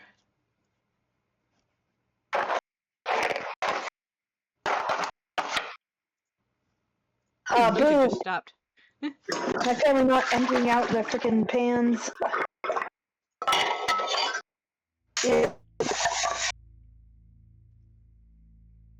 My favorite pasta. I'm fine by the way. Okay, good. Alright, you have chosen check the hallway rooms. I think that sound's coming from one of those rooms, Chase whispers. I don't like that sound at all, Jackie mutters. Alright. This is the one with the fuse box. With the fuse box. He points to the first door on the right. We'll start there. Then go back and forth checking them out. No splitting up, okay? The others all nod. Right. Let's get started. Yeah, the door is slightly ajar. Jackie leads the way, easing the door further open. There's nothing inside. Nothing except for the cardboard boxes and a puddle of congealing blood. Where did that come from, anyway? Marvin mutters, shining his flashlight at the puddle. It can't be Schneep's. He doesn't look hurt. Who knows? JJ says. Should we turn the lights on, do you think? We'll do it later. We don't want him to know we're coming, Jay says. Nothing in here. Let's move on. They return to the hallway. Jackie walks over to the first door on the left, trying it out. Unlocked, he says quietly. He slowly eases it open, then gasps as he shines the flashlight inside. The others crowd around him. Chase gasps as well. Marvin looks confused. JJ's eyes widen in horror. This room is completely devoid of furniture, but its walls are plastered with different papers. The one directly across from them is filled with what looks like newspaper articles, while to the left are photographs. Photographs. To the left are I keep wanting to say photographers. To the left are photographs and maps, and to the right are papers ripped from books and handwritten notes. Everything is old, yellowed, and fragile looking. The only empty spots on the wall are where things have fallen down. What the fuck? Marvin Whisper shouts. What is this? This looks like some stalker shit. Why is this in Jack's basement? Chase wonders. Jackie closes the door again. We'll come back to it later, he says. Let's keep going. He turns and heads for the second door to the right. The others follow him. That room is really concerning, JJ says. It's weird, but I don't know if it's... Well, maybe it is, Jackie mutters. She tries opening the door, but can't. Locked. This door is locked! Sorry, if you've been watching the Into the Pit stuff. Fun fact, you never see all 5 of the rooms in one single route. Oh, really? Yeah, they're all split up. All 5 rooms are split up over the other route. So, like, you will never, I don't think you'll ever see this room that they just tried in this route because it doesn't really fit thematically. Yeah, is this the magic one? It's the magic one, yeah. I believe that one's in the Chase and Marvin route. Wonderful. That's wonderful. Thank you very much. I saw a bench. Alright, I lost my place. Locked. The group turns around and goes back to the left. It's easier to check the unlocked doors first. Jackie reaches out and tries the second door on the left. It opens easily. He shines his light inside. They gasp and back away. The other 3 crowd around the doorway and immediately understand Jackie's reaction. The room beyond could have been taken out of a horror movie. Its main centerpiece is a table with chains attached to it, as well as a couple chairs with leather straps. On the walls are blades and sharp instruments that you would find in a butcher's shop. Other horrible things are piled along the edges. Saw blades and hooks and things Chase doesn't even want to think about. Everything is rusted and rotted, clearly have been unused for decades. The only thing new in the room is a metal box. Some sort of freezer. This is much more concerning, JJ says, looking a bit sick. I don't think the noise is coming from here. Let's just... Marvin grabs the door handle and slowly closes it. Jackie's already trying the last door to the right. It's also locked. Must be coming from this big room, he says, turning towards the end of the hall. The other three gather around him, and together they step forward. At the end of the hallway is a wide room. The middle is clear, but there's a bunch of old-looking junk around the edges. Boxes, an old dining set with a table and 5 chairs, and above all, bookshelves full of dusty books. The circles of light scan the room, making the shadows go crazy, until Marvin gasps. His flashlight beam has landed on something, and the others all turn to look. Schneep is kneeling on the floor by the left wall. He doesn't look up at the others. Instead, he continues what he's doing, steadily hitting his head against the wall. His whole body moves as he does. Huh? No one's dead yet, Star. Oh, yeah, no one's dead yet. She's just like, who died now? No, they're all together. No one died. Schneep is, Blair Witching it in the corner, just hitting his head against the wall. Yeah. Someone is not having a good time. His whole body moves as he does, jerking like someone is pushing him forward and pulling him back again. Henrik? Jackie asks quietly. He stops moving for a moment, but he doesn't turn to look at them. Then suddenly he starts up again, throwing his whole body against the wall with frantic energy, each movement of contact a painful sounding thunk, a red stain blooming on the wall. No! Chase gasps and rushes forward. Jackie is already moving for Schneep as well. He reaches him first, grabbing him by the shoulders and forcing him in place. Chase crashes down next to him, grabbing Schneep's arm as he tries to reach up and push Jackie off. No, you can't do this. What's happening? Marvin says weakly. Is he holding something? Chase knows it then too. There's something in Schneep's hand. Some sort of tool. He grabs it and pries Schneep's fingers away. I think it's a box cutter. He flicks the blade open and winces, hurriedly retracting it. Yeah, definitely. Jackie laughs. Something else for the bundle. I dropped my hoodie back there. You can... Schneep gasps, a sound like he's coming up for air after almost drowning. His body... Hello? Sorry, my internet, died for a minute. Andrew's moving around like a fucking Muppet. Auntie, come on, stop that. I mean,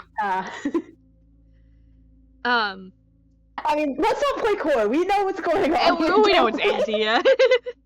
Like, if it's Jacksepticeye stuff, the spooky stuff is Auntie. Let's just be fucking real. Yeah. Schneep gasped, a sound like he's come up for air after almost drowning. His body slumps against Chase. Blood is dripping from a cut on his forehead. My friends, he says shakily. You need to lock me up, or put me to sleep, I will. He chokes on nothing. It's okay, Schneep, Chase says, trying to sound reassuring. You don't have to. Do it! Schneep shrieks. He spasms, arms and shoulders jerking, then goes still. What the... Jackie looks back at JJ and Marvin, still at the room's interest. We can't just do that, can we? We can maybe look around at least, Marvin stammers. If we find somewhere, maybe we can? Right, JJ? JJ doesn't say anything. His eyes are locked on Schneep. Not much time, Schneep croaks, shivering. Too strong. Okay. Jackie grabs Schneep and unceremoniously scoops him up. We can use one of the other rooms, right? Not the last one on the left, Marvin mutters. No, not that. The blood. Okay, we won't use that one, Jackie hurriedly says. We probably shouldn't put him in a room with the fuse box. I guess the other one? With the creepy papers on the wall? Chase asks. We don't have a lot of option, Marvin says. Let's go. He turns and runs out of the room. Chase and Jackie follow, but JJ remained frozen in place even as the others rushed past him. Can one of you guys turn on the lights? Jackie says as they approach the room. I'll do it, Chase volunteers, diverting to the other room. He hurries over to the power box and scans it. Looks like it was almost done. All was left to do is switch a flip. Switch a flip. All that's left to do is flip a switch, which he does, and then runs back across the hall. Martin reaches into the room with the papers and turns on the light switch. This is probably the best option, he says. I mean, there's nothing in here that could possibly... Schneep shudders again. Then he screams. One hand shoots out and punches Jackie in the face, snapping his head backwards. Jackie cries out and instinctively draws Schneep. He quickly scrambles to his feet and darts down the hall towards the stairs. Hey! Jackie shouts, recovering quickly, and runs after him. Marvin and Chase start to follow. But when they get into the hallway, a sharp whistle echoes from the left. JJ? Marvin turns and runs towards the whistle, but Jackie and Schneep are running to the right. Chase stands there, hesitating. To have Chase go after Marvin, go to chapter 152. To have Chase go after Jackie, go to chapter 153. Alright, everyone. Full time. Alright, yeah. Go. I don't think we're gonna. I don't remember what scene it was in because I could have sworn it was like an earlier one. But fun fact: there's like a freezer in the torture room. Yeah. A new freezer. That's where the blood is. That's filled with blood bags. Oh! I forgot about that. Yeah. Yeah. So like, little fun fact there. That's how Schneep got. Well, anti-possessing Schneep got like all the blood for Schneep's fake death. Were you not paying attention to the torture room? It's just torture? Yeah, it was filled with all sorts of tools and stuff. I can go back and read it while the poll's going. Yeah, torture room. There are 5 rooms. There's the fuse room. The room beyond them could have been taken out of a horror movie. The main centerpiece is a table with chains attached to it, as well as a couple chairs with leather straps. The wall are blades and sharp instruments that you could find in a butcher shop. Other horrible things are piled along the edges, saw blades and hooks and things Chase didn't even want to think about. Everything is rusted and rotted, clearly have been unused for decades. The only new thing in the room is a metal box, some sort of freezer. That's the murder room. That's the murder room, bestie. That's the murder room, bestie. Anyway, yeah, there are 5 rooms in the basement. There's fuse room, there's conspiracy room, there's torture room, there's magic room. Alright, we're going with Marvin. 152. I also thought after 1 second, put it in the crowd. Okay, that's so fair. Oh, wait. Can we do this? Hmm? No, I want to see if I can do a thing. Yeah.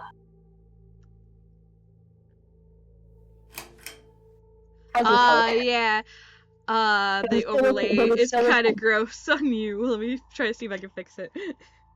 If it's like weird, then I can like turn it back on. I just wanted to test it out.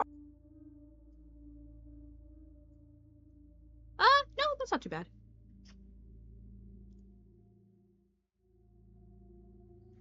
I just need to turn the lights off on my VTuber real fast. I forgot how to do that. Ow, a bear! VTuber. VTuber.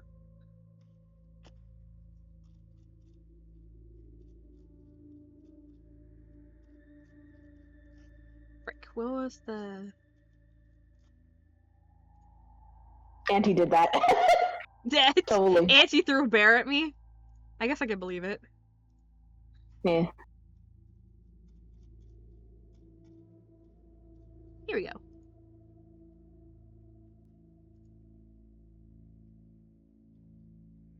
I didn't do anything. Yeah, sure.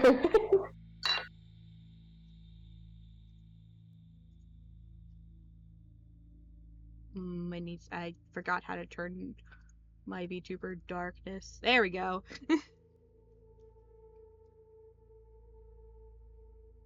There, now the lights are off. Man, I'm really lagging behind on my version of the stream. The bear attack just hit. Okay, cool. Let's go back to the story.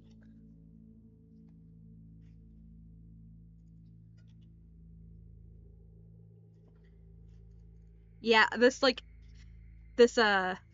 it called? Effect works best when like everyone's here, so you can't see like the black overlay screen that's overlaid on the other overlay, but it's fine. I didn't even notice until now. It's fine. Yeah, no, it's good. Alright. You've chosen to go left after Marvin. Chase turns left, hurrying after Marvin. Guys, wait! He calls. The 2 of them are in the big room at the end. Someone's flipped up the light switch, and now 6 ceiling mounted lights illuminate the room. JJ is holding an old book, yellowed, pages and cracked leather. Rather thin. What the fuck, Jameson? Marvin is saving. I thought it was an emergency. What happened? Chase asks. Marvin turns to look at him. JJ found this book apparently and wanted to show. Ugh. He stumbles back as JJ shoves the book at him. I got it. Marvin recovers, taking the book. JJ, Schneep just ran out of here. We can look at this later. It was hidden, JJ says. Behind there. He points to the nearest bookshelf. There's a gap between it and the wall, partially covered by one of the wooden chairs. That probably means it's important, right? Bro. Chase sighs. Jackie's all by himself, you know? Yeah! Marvin agrees. We can look at this. What is this? I'm Rip Jackie / J. I'm just doing a small little guessing.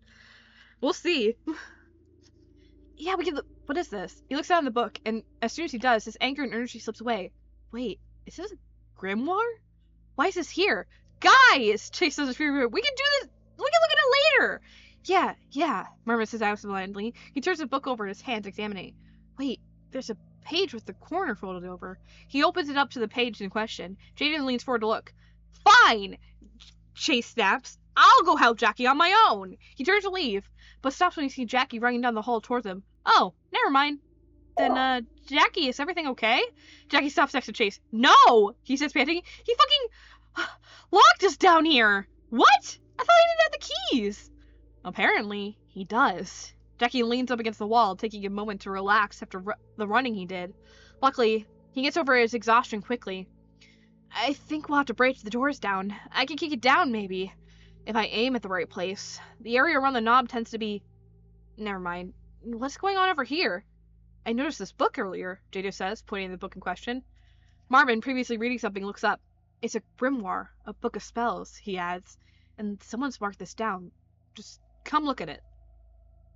Is everything okay? Did you just forget the situation they're in? A little bit.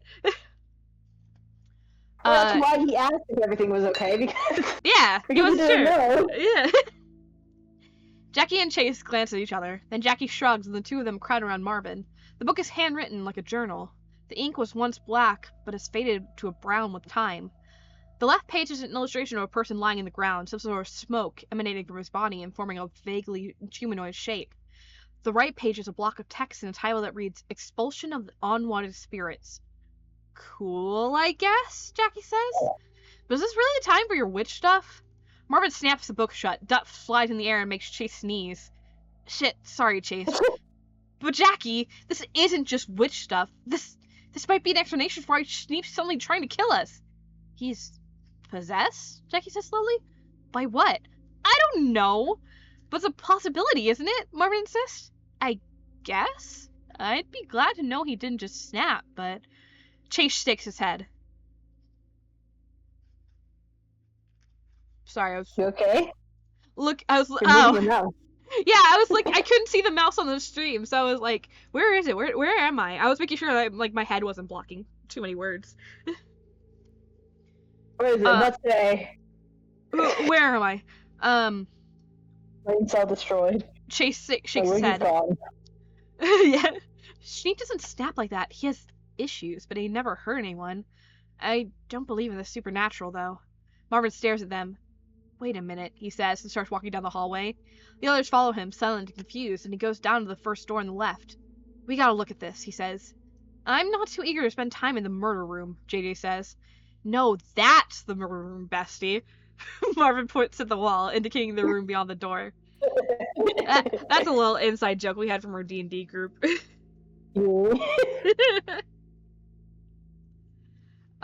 Chase laughs a bit at the calm way Marvin says that sentence. Okay. He says, why do we have to look at the conspiracy room then?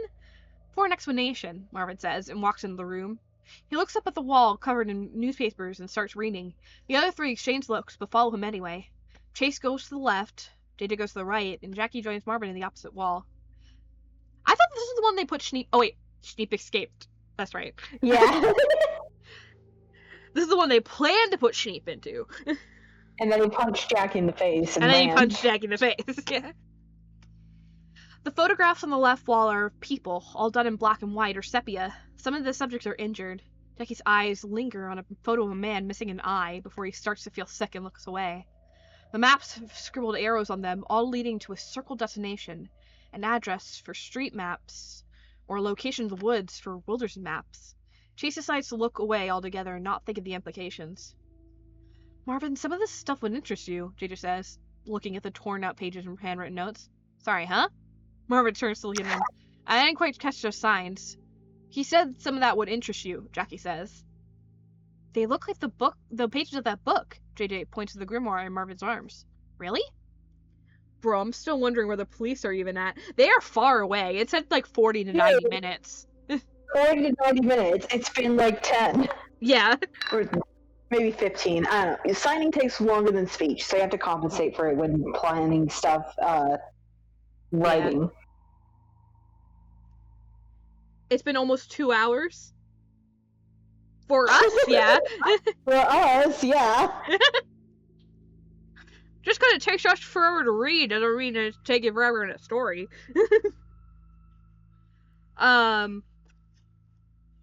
Really? Marvin, intrigued, hurries over. He scans the papers. A troubled expression comes over his face. No, this isn't. These aren't. They're formatted like books of spells, but no spells would do things like that. Guys, Jackie is still reading the newspaper. I think these are about a serial killer. Everyone attempted snaps to him. Yeah, that's what I was thinking too, Marvin says slowly. What did they say? Chase doesn't even really want to read them himself.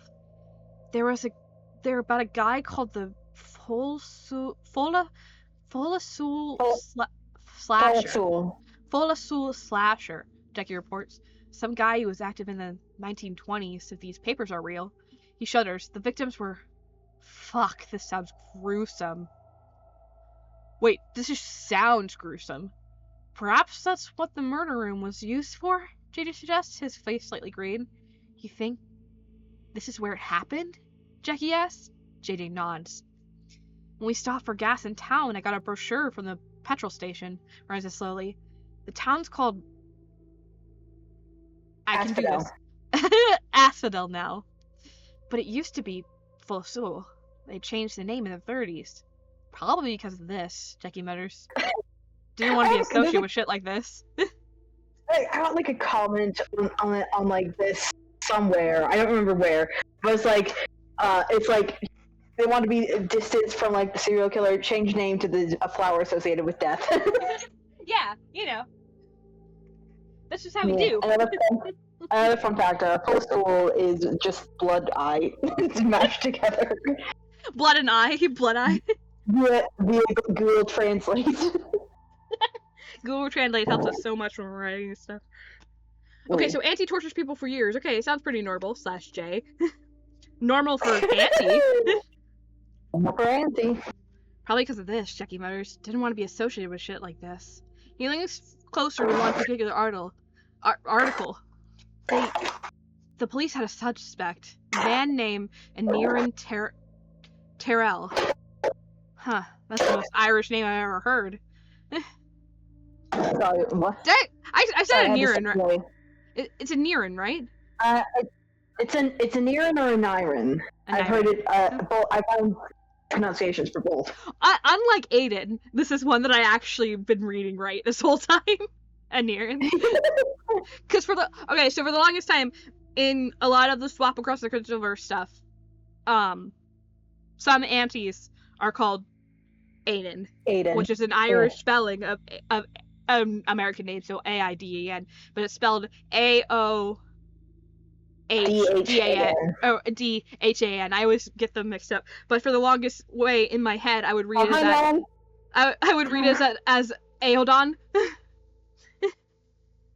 which is not even close to it's Aiden. It's just Irish spelling. The damn Irish. Just kidding, I love the Irish. Love you, Jack.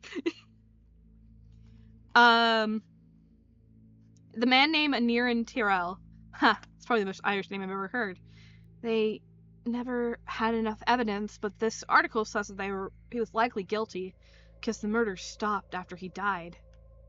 He pauses. This one looks newer. Why is this here? Chase says, voice shaking with fear and confusion. Why is there a murder room in Jack's cabin? If this is the place where a serial killer lived, why is the stuff still here? Why didn't anyone get rid of it?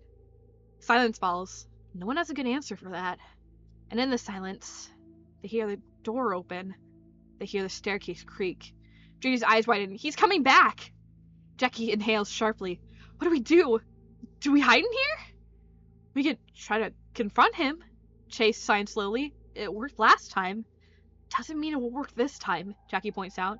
He'll be here eventually. We need to defend ourselves. But when? He goes quiet, thinking. Marvin says nothing. He clutches the Gwynmore to his chest. The creaking on the staircase gets closer. To confront Schneep, go to chapter 228. To wait for Schneep to get closer, go to chapter 229. I think that Cry went to go talk to their parents, so I'm not sure. Let him come closer. It's just like that one Auntie remix. Come closer.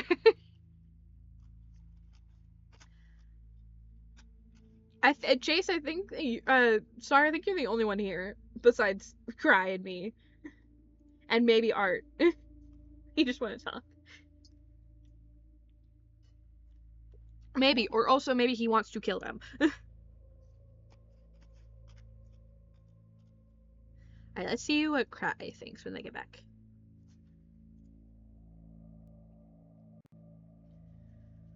Spooky music, spooky music.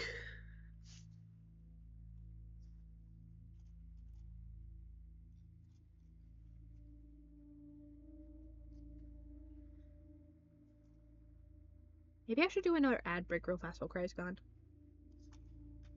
Might as well.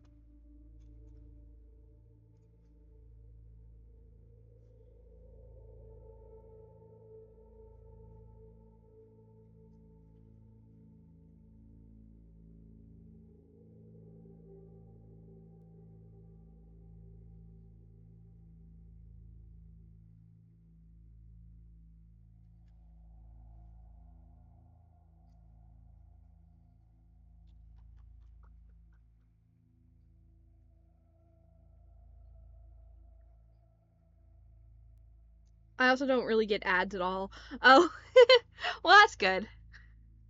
That means you can just chill with us. You might have a really good ad blocker. Because, like, here's the thing. When I do ads, it's because majority of the time when you join a stream, you get, like, a pre-roll ad. I am back. Sorry. No, you're good. I was just explaining how ads work. Because we're on an ad break. Okay, yeah. I see. Well, because I wasn't sure how long you were going to be gone. Not yet. We haven't voted yet.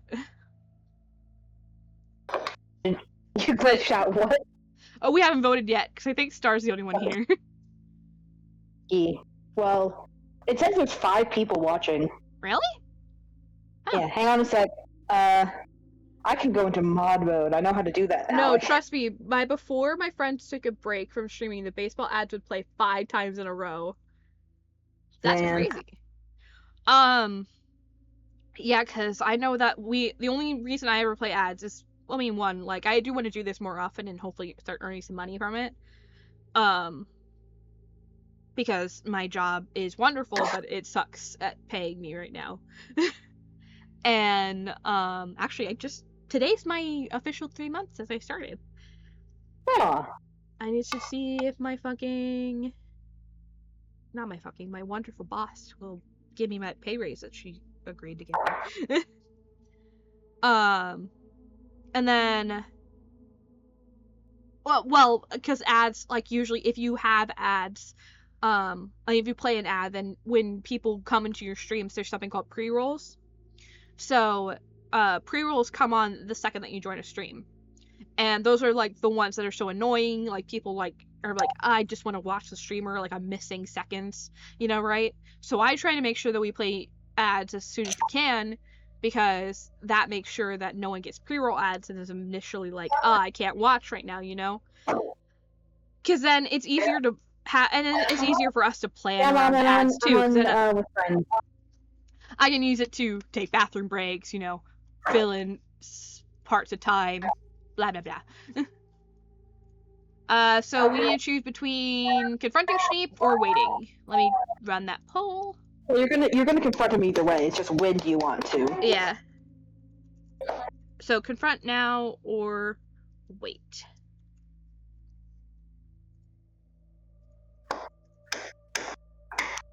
God, you know, my family switched to unsalted butter. Oh. It's not as good as salted butter. Well, I think we literally just had that problem with my family too. My dad has unsalted butter that he uses for butter coffee, which I used to drink in college all the time. And we ran out of regular salted butter that we use for our toasts and stuff. And he like texted the group chat like, "Hey guys, just to let you know, the butter up top was mine, and it's unsalted, so it's just to let you guys know it's not good on toast." I was like, I haven't had toast in forever, so I'm not really checking. My brother thought that he was kind of mad at him, and he's like, "No, I'm not mad. I'm just letting you know it probably will taste bad. Probably because my dad was a victim of his own butter." It's just like the little bit of tang from the salt, you know? Yeah. Salt makes everything better. I'm a big salt girly.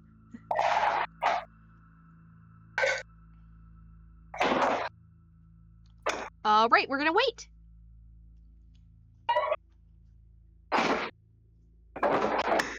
My whole family is coming home. Alright, so 2:29. This happens so often at this time. Olive cheese? Wow. I know that it's probably impossible to read this like completely chapter by chapter, and if you do, it'd be really confusing.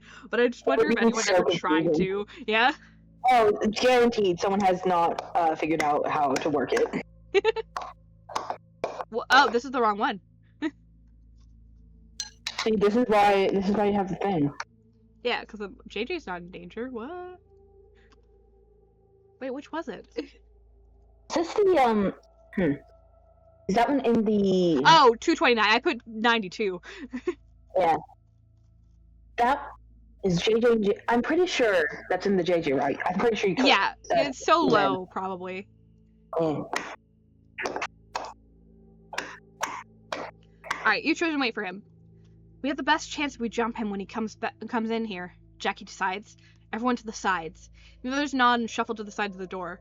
Chase presses his back against the wall and turns to stare at the door. He and Jackie are on the side closest to the doorknob, meaning that when the door is pushed open, they'll be visible when Marvin and JJ they'll be visible before Marvin and JJ will be partially hidden behind it. The stairs stop creaking. For a second, there's no noise. And then footsteps. "Where are you?" Schneep's voice calls. "I know you couldn't run. So where are you hiding?" Schneep shivers. There's something so wrong about hearing Schneep talk like that. Without the German accent they're all familiar with. It's like it's a stranger. He notices Marvin open up the grimoire again and starts scanning the page. A door creaks open. Silence. And then the footsteps resume. They're coming closer. They all tense up. Closer. Closer. Closer. The door to the room swings open. As soon as Schneep pokes his head through the doorway, Jackie shouts and tackles him from the side. "What the?" Schneep stumbles, hitting the door. A scowl crosses his face and he raises his free arm with a knife clasped in his hand. Holy shit! Holy shit! Schneep turned American! The worst fate! Turned Irish, actually. Yeah, he turned. How much routes are we doing right now? I'm curious the FJJ is up to. I don't know. If you want, I think it would be really fun if we like, because we're 2 hours into this. I think it would be really fun to go another 2. Yep. Yeah, to do like at least the JJ route. Like we can do that next if you want. Yeah. We're close to the end of this one, I think. Oh yeah, we're really close. Yeah. Alright. A scowl crosses his face and he raises his free arm with a knife clasped in his hand. JJ moves first, grabbing Schneep's arm before he can stab Jackie. Chase rushes forward as well, priding at his grasp. "Ow!" Jackie shouts, flinching. As I lost my place. Flinching as Schneep tries to kick him, but he grits his teeth and pushes him. All 4 of them fall backwards in the hallway, pushed forward by Jackie. Schneep tumbles across the floor, but recovers quickly, getting to his feet. He growls and looks down at his hand. Chase managed to grab the knife. "You little..." He lunges forward. "Come on, guys!" Jackie yells, meeting Schneep where he is. Schneep grabs him, going for the throat, but Chase throws the knife to the side and jumps Schneep in return. The combined weight of Jackie and Chase pushes Schneep to the ground. Jackie immediately gets on top of him, pinning him to the floor, but Schneep's arms are still free. He grabs Jackie by the throat. "Nope!" Chase and JJ are there immediately. They each grab an arm and together pull Schneep's hand away from Jackie, who, luckily, recovers quickly. Schneep screams, "Fuck you!" He shrieks. No, fuck you! Chase says, whoever you are, get out of our friend! He laughs. It's not Schneep's laugh. See, you figured it out. You're not the idiots you seem. Womp. Marvin, why? Ongoing theme in the story of like, it's not his laugh or it's not his smile. I use that a lot. I love that though, because like if you're such close friends with somebody, you would notice. Marvin, why are you just standing there? Jackie snaps. Marvin is in the hall now. He has the book open again. I really think we should at least try this. I just need to read this passage. Schneep's eyes widen. What is that? Where? The voice hisses. Where did you get that? Why is that here? He lunges forward and Jackie pushes him back down. JD looks at Marvin and nods. No, this isn't the time, Jackie shouts. Help us first. You can read after we lock him up. JJ shakes his head, making a go-ahead gesture at Marvin. Schneep's voice growls. The lights overhead flicker, his body twisting and wriggling in an effort to get free from the other three. Chase can feel his grip slipping. He's only holding one arm. How is Jackie able to keep the whole rest of him pinned? With some effort, judging from the stream in his face, there's not much time. To use the spell, go to chapter 314. To lock Schneep up, go to chapter 315. Which is it, chat? Dance emoji. Dance emoji. I would love to talk about either one of the endings you get from this decision. Oh yeah, by the way, these are the last ones before ending. Yeah.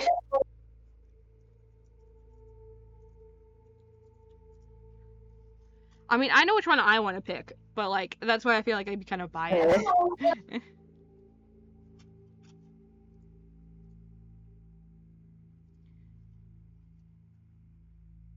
I don't think I can actually vote while I'm looking at the breakdown.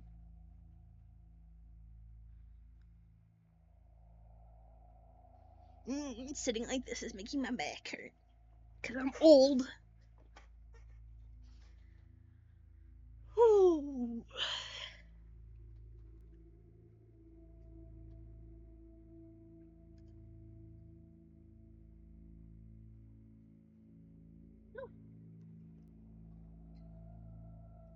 Oh no.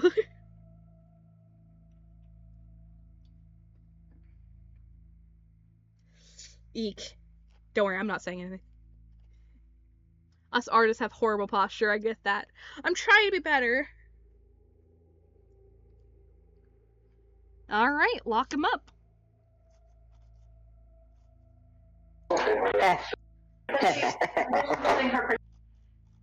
Did you vote for it? Perhaps. Mayhaps. I remember the locked up ones make me sad.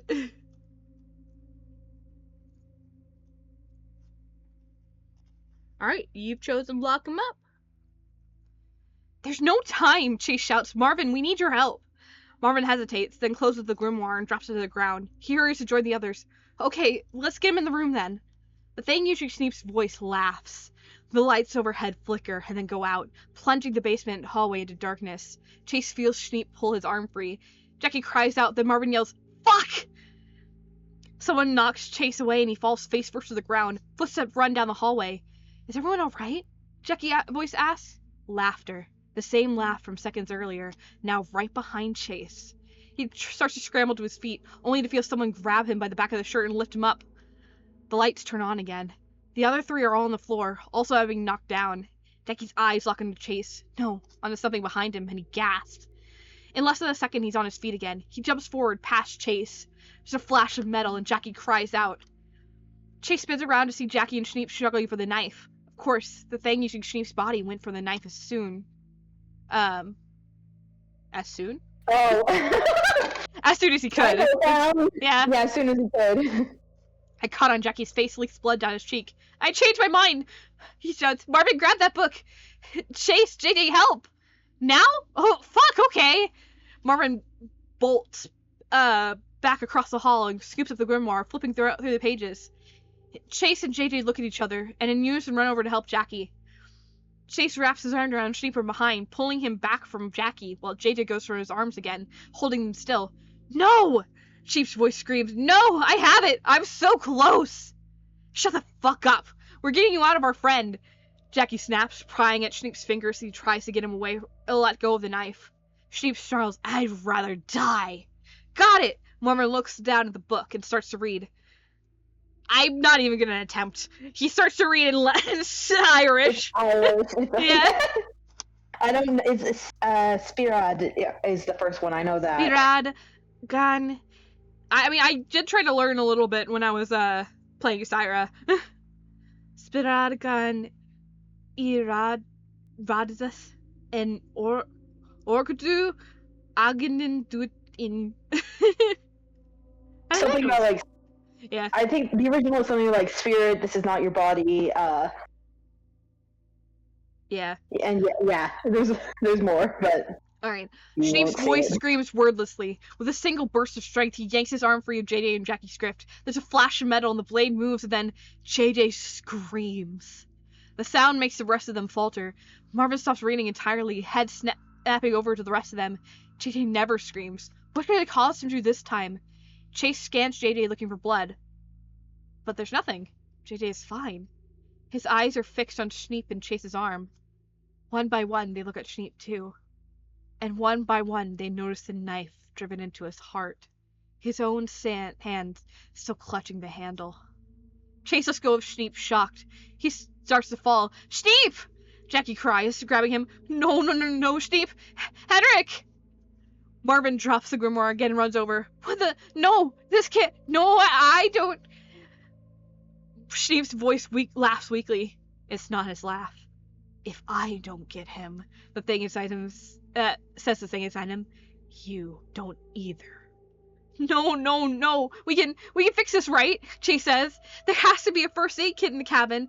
We call the police. Maybe when they come." JJ shakes his head slowly. He puts a hand over his heart. It's not sign language, but the meaning is clear. Star's going crazy. "Bullshit!" Marvin snaps. There has to be something. "Henrik, stay with us, okay?" Jackie shakes a little. "Stay with us." Sheep's his head everywhere. Sheep's eyes roll back into his head, and then he falls forward again. "Too late," he croaks. His voice is hid at the end. Oh, I did it in a spooky voice. "Too late," he croaks. The voice is his again at the end. "It can't be too late," Marvin shouts. "It can't fucking be too late." Chase stares, speechless. Something in his chest cracks. "Schneep," he whispers. Jane leans forward into view of Schneep. "We love you," he sighs. JJ gives a small wavering, not JJ, Schneep. Schneep gives a small wavering smile, and then it fades. He goes limp, and his eyes stop looking. Silence falls. Quiet so deep that Chase feels his ear ringing from the lack of sound. Okay, I'm time traveling. I fucked up. How do you feel? This was you. I'm kidding. No. I voted for it. So Yeah. I could have tried the vote if I wanted. I didn't. Yeah, you wanted the sad ending. Well, it's like, also the lore ending, yeah. Yeah, to be honest, I expected people to not go for this one, so I'm like, I'll just do the other one. Yeah, for sure. Where was I? Oh, yeah. Silence falls. Quiet so deep that Chase feels his ear ringing from the lack of sound. Jackie shapes. Jackie shapes Schneep's body as if hoping to erect. God damn it! Elicit. I had to take a drink of water. It's fine. As if hoping to elicit a response. It's no use. And he realizes that quickly. Wordlessly, he sinks to the ground, hugging Schneep's body to himself. No, Marvin whispers, "No, this can't." JJ turns away, covering his eyes. Chase understands. The tears are quickly gathering in his own eyes, but he doesn't have the strength to move at all. Not even to turn from sight. Jackie buries his face against Schneep. A low wail comes from his throat. This can't. No! Marvin turns and picks up the grimoire from the ground, hurriedly flipping through the pages. There has to be There has to be something that this can't. He gives up on the grimoire and runs down the hall. Chase wonders what he's hoping to find. Something to bring Schneep back? No, he doesn't think he'll find anything. There's no witchcraft to resurrect a broken body. Slowly, Chase sinks to the floor, kneeling on the cold concrete. Jackie continues to sob. Jada doesn't turn back to look at the two of them, but he sits down as well. Chase can see his shoulders shaking. He's not sure how long they sit there, but eventually Marvin comes back, walking slowly as if in a daze. He's holding something. Not the grimoire. Something else. What's that? Chase asked in a hoarse voice. I don't know. Ah, the womp didn't work. Oh, nope, there it is.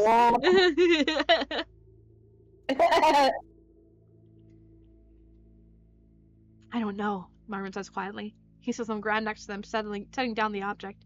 A round, black CD player. It was behind that same shelf JJ found the grimoire behind. And it's labeled. He points. Everyone looks. Even Jackie raises his head, revealing red eyes. There's some duct tape on top of the player, with black marker writing that reads, "Play me if something bad happens." Play it, JJ says. Marvin nods, pressing the play button. Static comes from the player's speakers. The others listen, maybe hoping they can make out words in the white noise. Then suddenly, the static clears up. I'm sorry, that probably doesn't make much sense. They all jump in surprise. That voice. It's Jack's voice. Their friend. Or maybe it does. I don't know. But I don't know what you guys have seen here. I should explain who he is. Even I don't really know all that much myself. He calls himself Auntie. He was alive once, and he was a killer. No, not just a killer. He delighted in hurting people. And he lived here while he did that. Actually, he died here too. I think because the police were closing in on him, he would do anything to evade them. Anything. And then the static takes over again. Ain't no way. And the static takes over again. The CD plays for a while before stopping. Is that it? Chase whispers. JJ shakes his head. There's more, but I think it's broken. Marvin opens up the CD player, revealing a featureless disc inside. He takes it out, examining it. I don't see any scratches, he says slowly. But I don't get it. That was clearly the middle of a message. What's Jack trying to say? Did he know this would happen? It doesn't matter, Jackie says. It just doesn't matter. They all stare at the body clutched in his arms. Jackie is right. It doesn't matter anymore. Ending reached. Apologia 3 out of 5. Hello everyone. Welcome to the lore. What's going on? What? Alright, so here's the thing. Yeah. If you reach an ending where the guy who's possessed gets killed and no one else gets killed or hurt, you get an I was never sure how to say it out loud because I read books before I speak. Apologia. Yeah, you get one of the apologia parts in which someone finds a CD player and they play it, and a different section of Jack's speech plays. There's 5 parts for each one in each route, and I made it super tragic because you can only get it by killing someone. Yeah. Yeah. And yes, also, actually, there's 5 different routes. Each choice that we had at the beginning with Chase leads to different routes. We picked the one that leads to Schneep's. Yeah, that's why I mentioned JJ's route earlier. Yeah. It's my favorite.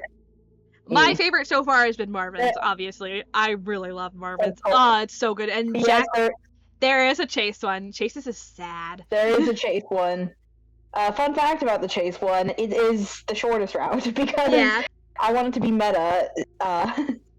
So the thing about the Chase route is that there aren't that many choices that really matter because Chase being possessed, it kind of limits his options, you know? Yeah, you would only follow what the killer wants you to do because you're possessed.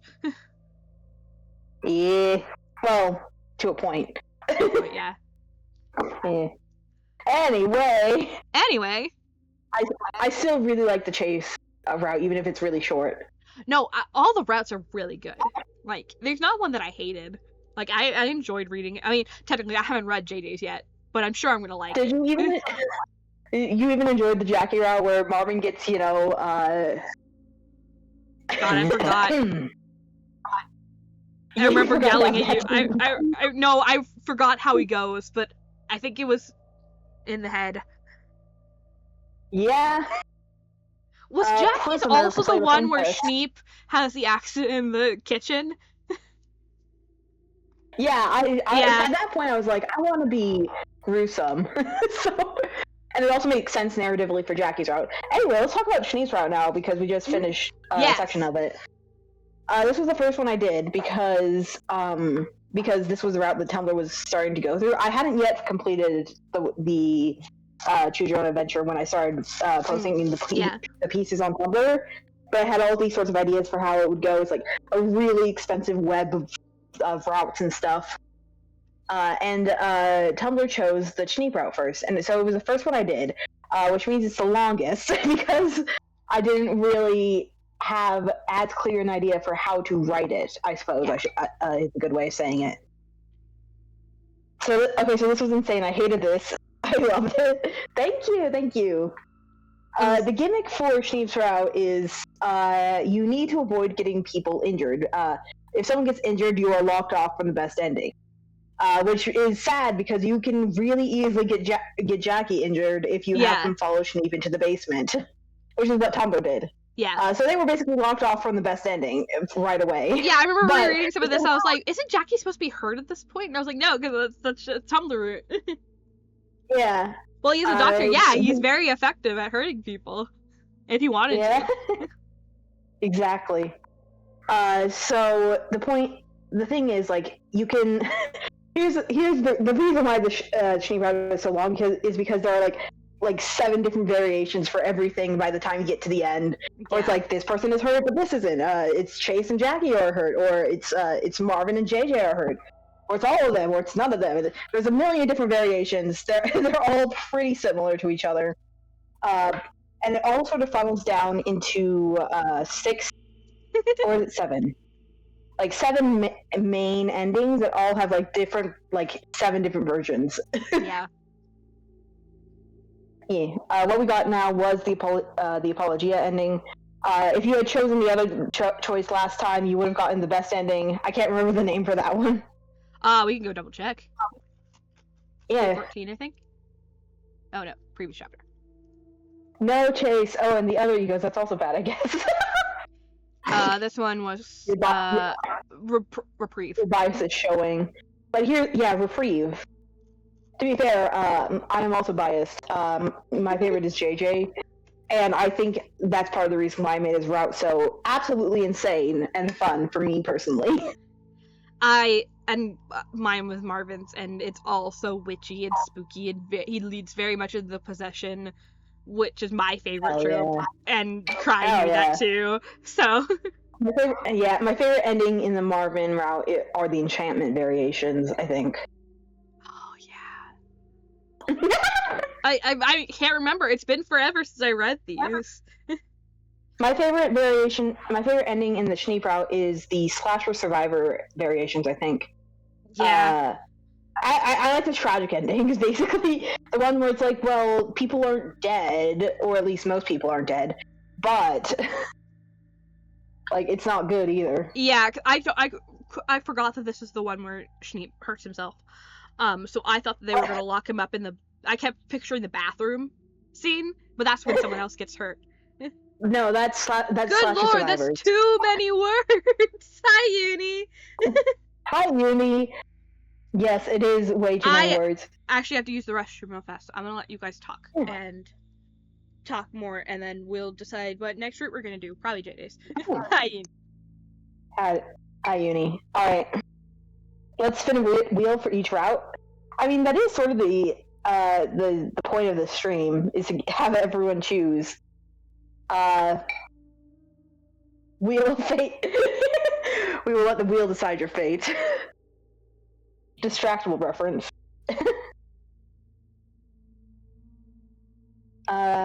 Anything else I want to say about the Schneep route? Oh yeah, this was like one of the routes where I went through it like from the start to the end. Like for other routes, I went down like a particular branch that they had, and just wrote like that. But for Schneep's route, I wrote all the part 1s, I wrote all the part 7s, I wrote all the part 9s all at once, just like running down the list. I wouldn't move on to a next part unless I finished all the previous possible parts. It really like got difficult because I was just like, man, which version is this? Is this the version where Jackie's injured or is it not? Because those are like that's the main two splits in the Schneep route, as it's the very first choice whether or not you have Jackie follow him or not. And yeah. Anyway, I also liked keeping the injuries consistent between branches. Like, if you get someone injured, they will always be injured in the same location, I should say. You guys were doing really great up until the very last choice. You were on the way to the best route, to the best ending. Or like they free him, like everyone's fine, Auntie is gone, and then you decided to kill him. But like that's the thing. That's the reason why the Apologia endings are so sad, because like you were so close each time. Well, I was the only person, so yeah, it's all your fault, Star. Oh God, I hate when I have a stuffy nose. You know, I accept the tomatoes. Unfortunately, there is no way to hit a chat member with tomatoes. I will throw a chair at Huffle to make up for it, though. Imagine it's hitting you instead.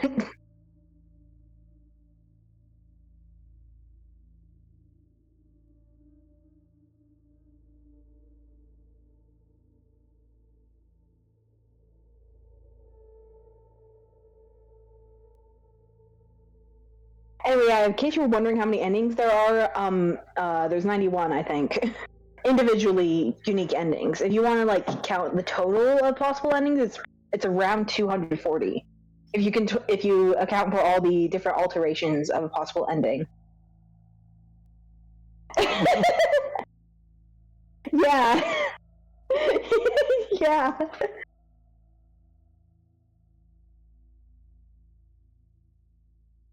I just use that really, what the F? I guess you'll have to play to find them all. Okay, here's the thing. I would not blame anyone for not wanting to find all possible altered versions. But I think it would be fun if, like, you could, like, if someone would go on it would probably be fun to go on a quest for all the unique versions. What is this, Markiplier? He's a big inspiration, actually. Yeah. High specifically, like in space with Markiplier is a relatively linear structure in comparison. But Heist was like really branching. So yeah, it was Heist Markiplier was a big thing. Inspiration, Slay the Princess, which we have played on stream before. Great game. Go play it for yourself. Actually, wait until the pristine cut comes out and then play it for yourself. That's going to be sometime this fall, I think. Anyway, I have surpassed Markiplier in every form. He only has 31 endings. I have 90. So get wrecked.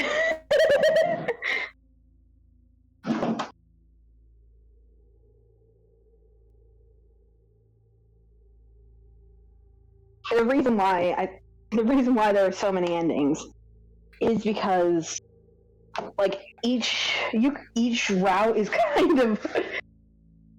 Each route could be its own game, you know? Because they kind of work all differently, because like I said, with the Schneep route, you have to avoid getting people injured. That is not a thing in the other routes. I mean, it kind of is. You still want to avoid people getting hurt. But, yeah. The Schneep route is set up like, you want to avoid people getting injured, because at the end, when you make your final choice, if they're injured, they die, basically.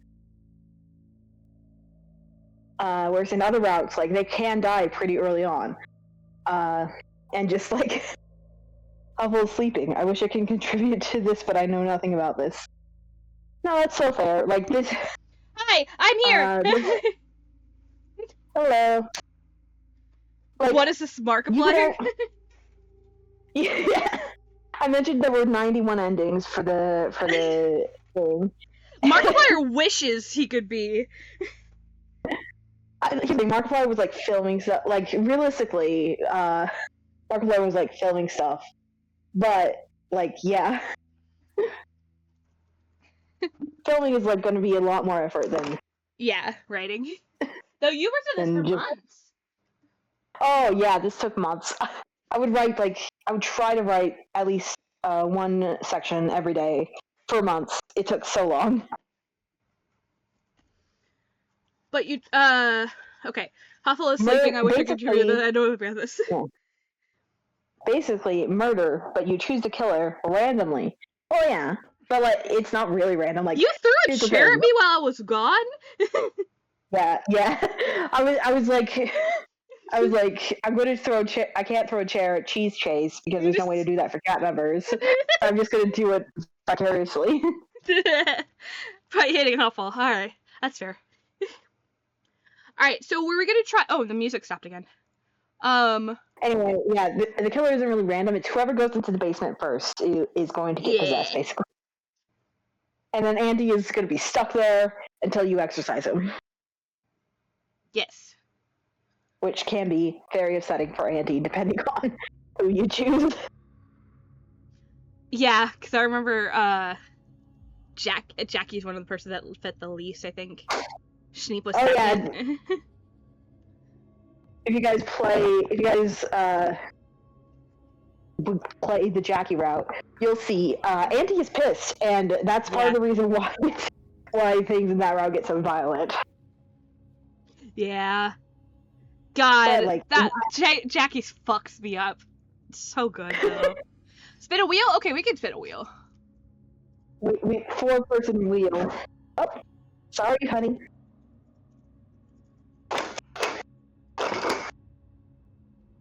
Don't mind me, I'm just going around getting ready for the night. You are good. Man, I love having Bluetooth headphones. I can just walk around and talk. Alright, so we have Marvin's Root, Chase, Jackie, or JJ. God, you want to know something that's so funny? Right. Those four colors of the wheel sections are like what I color coded each route as, but it's all wrong. Yeah, it's all wrong. God, I wonder if I could like move them around. Who's who? Marvin's green. Marvin's green. JJ is dark blue. Jackie is red, and Chase is yellow.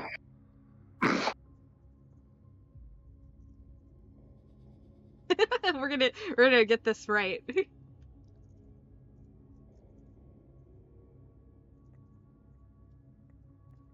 Join our Discord server. Alright, there we go. Hell yeah. Alright, let's do it. Now. Mm-hmm.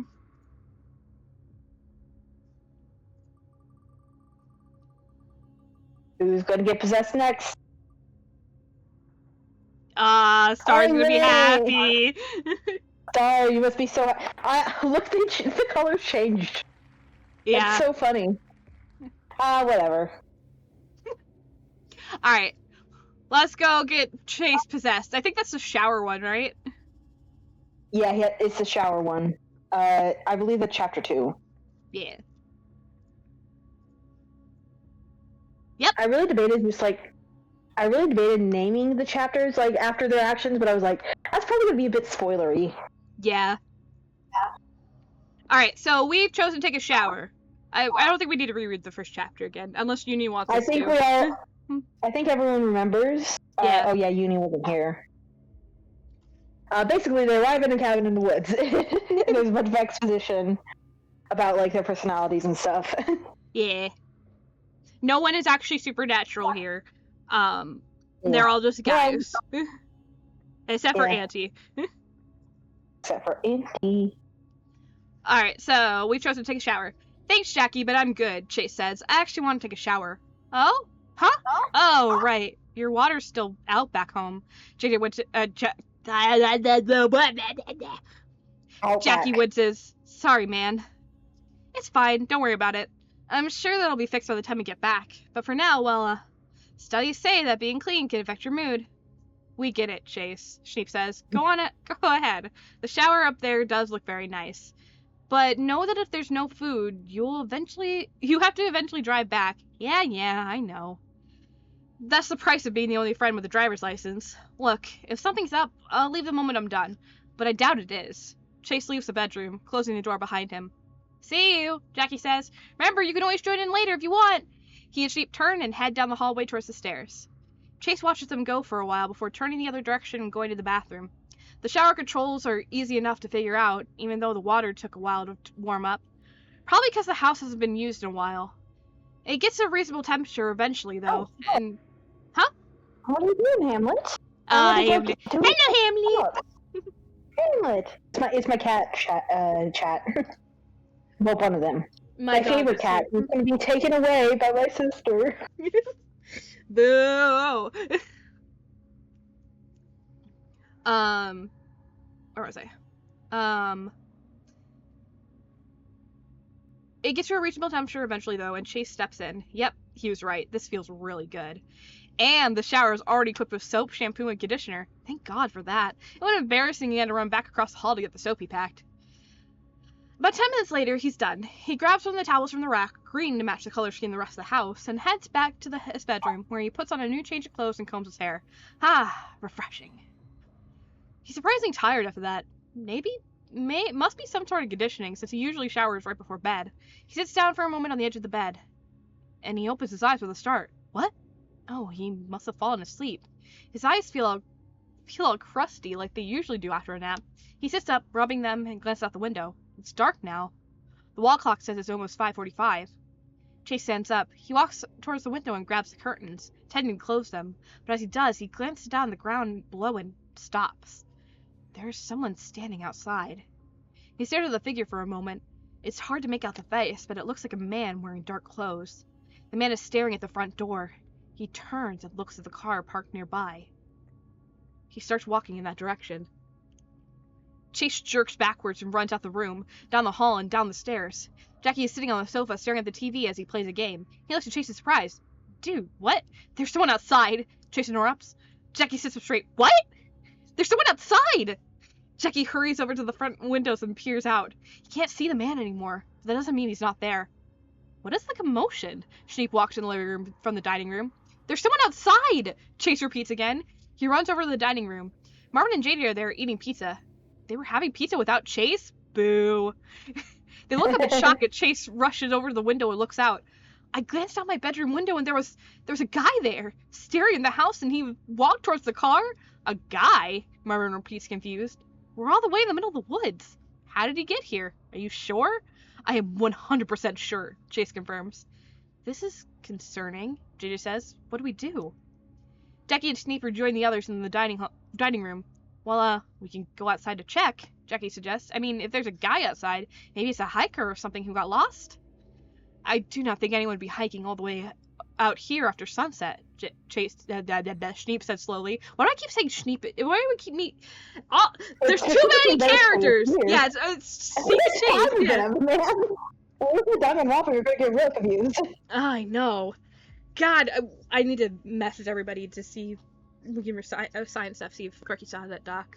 I usually am not this stuttery when it comes to those kind of things. Maybe it's just like an off day. Too many egos, someone needs to die. Well, I don't know why else someone would be here.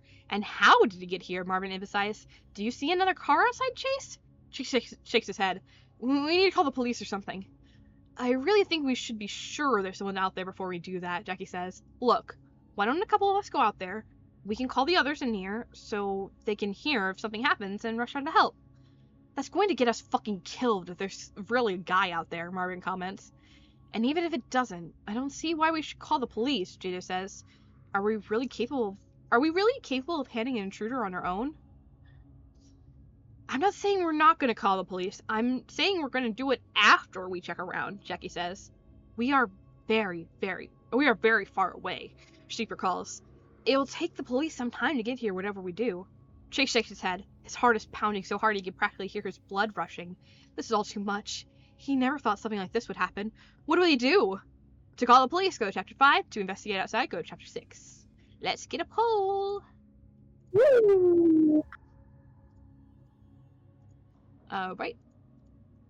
No comment on how to do this. Yeah. Police first or outside first, right? Yeah. Why are you in the box? Why are you in the box? Well, that goes. I need to go get more water. Chihuahua. So I'm gonna run a really short ad.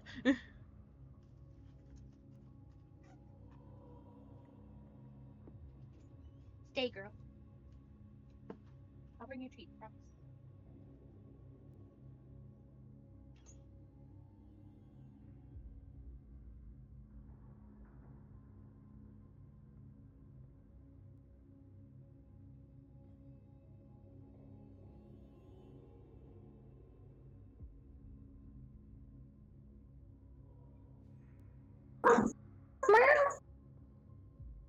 Where you going, boy?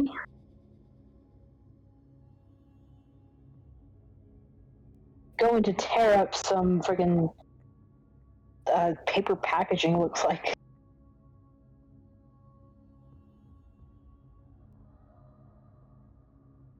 Ooh, outside. Okay. I stopped looking after I voted. I'll let Huffle know when she comes back. This is fun. I like this. Yeah, I do like all these scenes in the chase route like a lot because I don't know there's so few of them in comparison to other routes that like they all seemed like really high quality to me. Does that make sense? Because like I could focus on them more. I did the chase route right after the Schneep route, so it was like quite a change of pace. I'm still working on the Shuichi chase. Hell yeah. Honestly, he has such Shuichi vibes. Sleepy girl.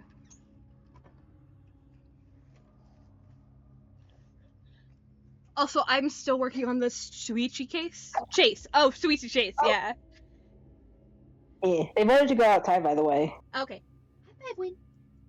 Can you tell me? Can you say hello to the stream? Say hello? Woo. Woo. Come on, baby. Speak. Speak. Come on, baby, you got it. Speak. Roll. Uh-huh. Can you tell me? Okay, good job. She's very quiet today.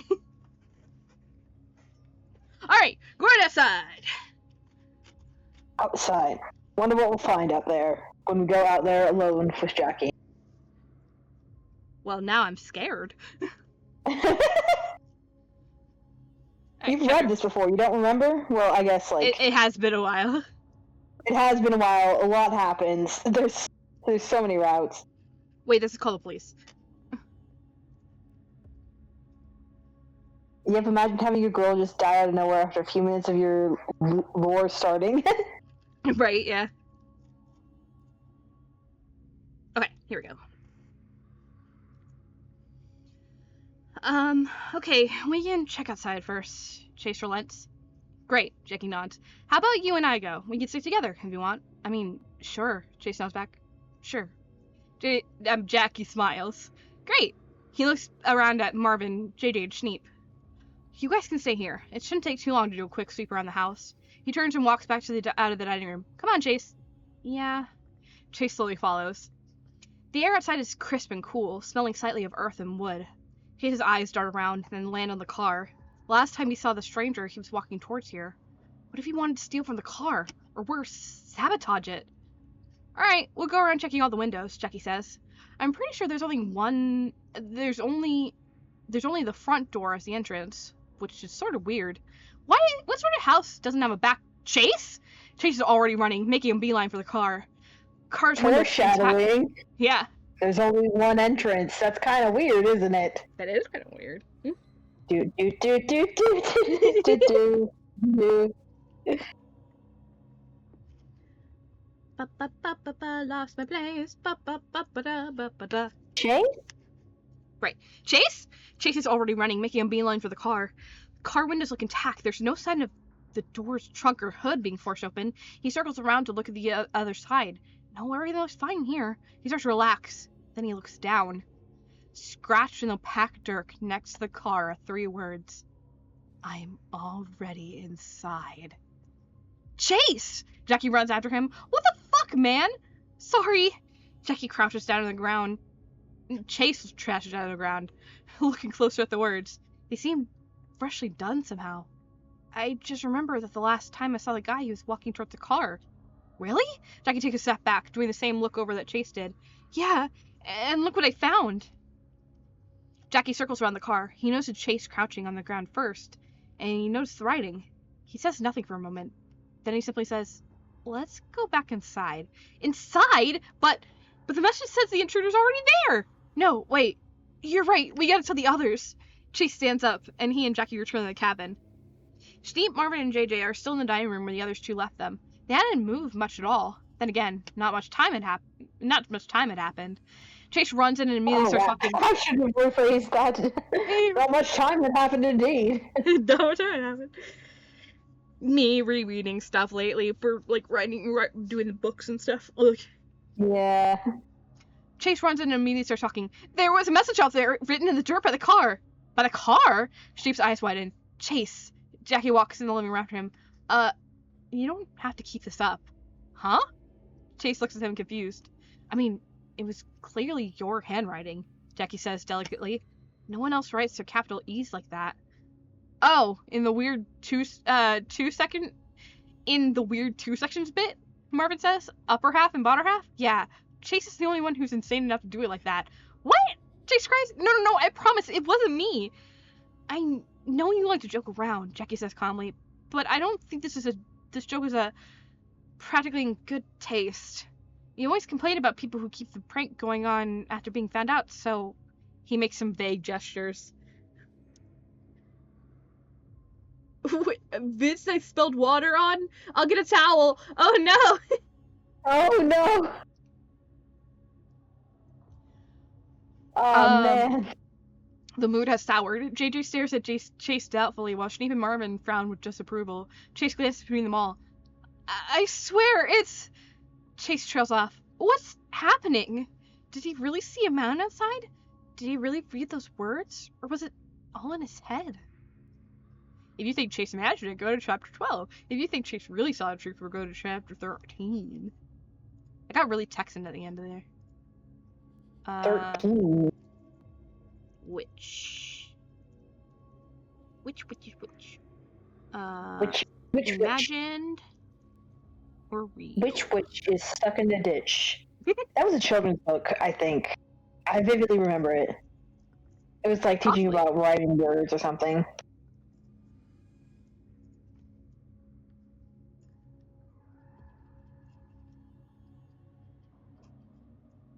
Spooky, scary skeletons. Oh no, Cheese Chase is gone. They can't vote for their guy. Ah, no. I thought more people would have been here. Hi, Star. Hello. Do you think Chase imagined everything? This just means we'll have to do this again next week and do more routes. Be a really fun series, I think. Yeah, I mean, I'm biased, but... I mean, I want to start doing fanfiction reading, like, every week. So. Because then, like, once we get through the plethora of all of our stories, we can start lifting up other people's, too. Yeah. Though it will take probably, like, 3 years. Oh, yeah, it's we've written so much between us. Yeah. And we keep writing more daily. I don't want to be like, I don't want to, like, toot my own horn, but I write so much. You do. It's so impressive. I need to write more, to be honest, but writing hard. Writing hard. Alright, so imagined, okay. I have been like having like writer's block recently. Maybe I'm just like out of energy because I've been doing it for so long. Yeah. Alright, anyway.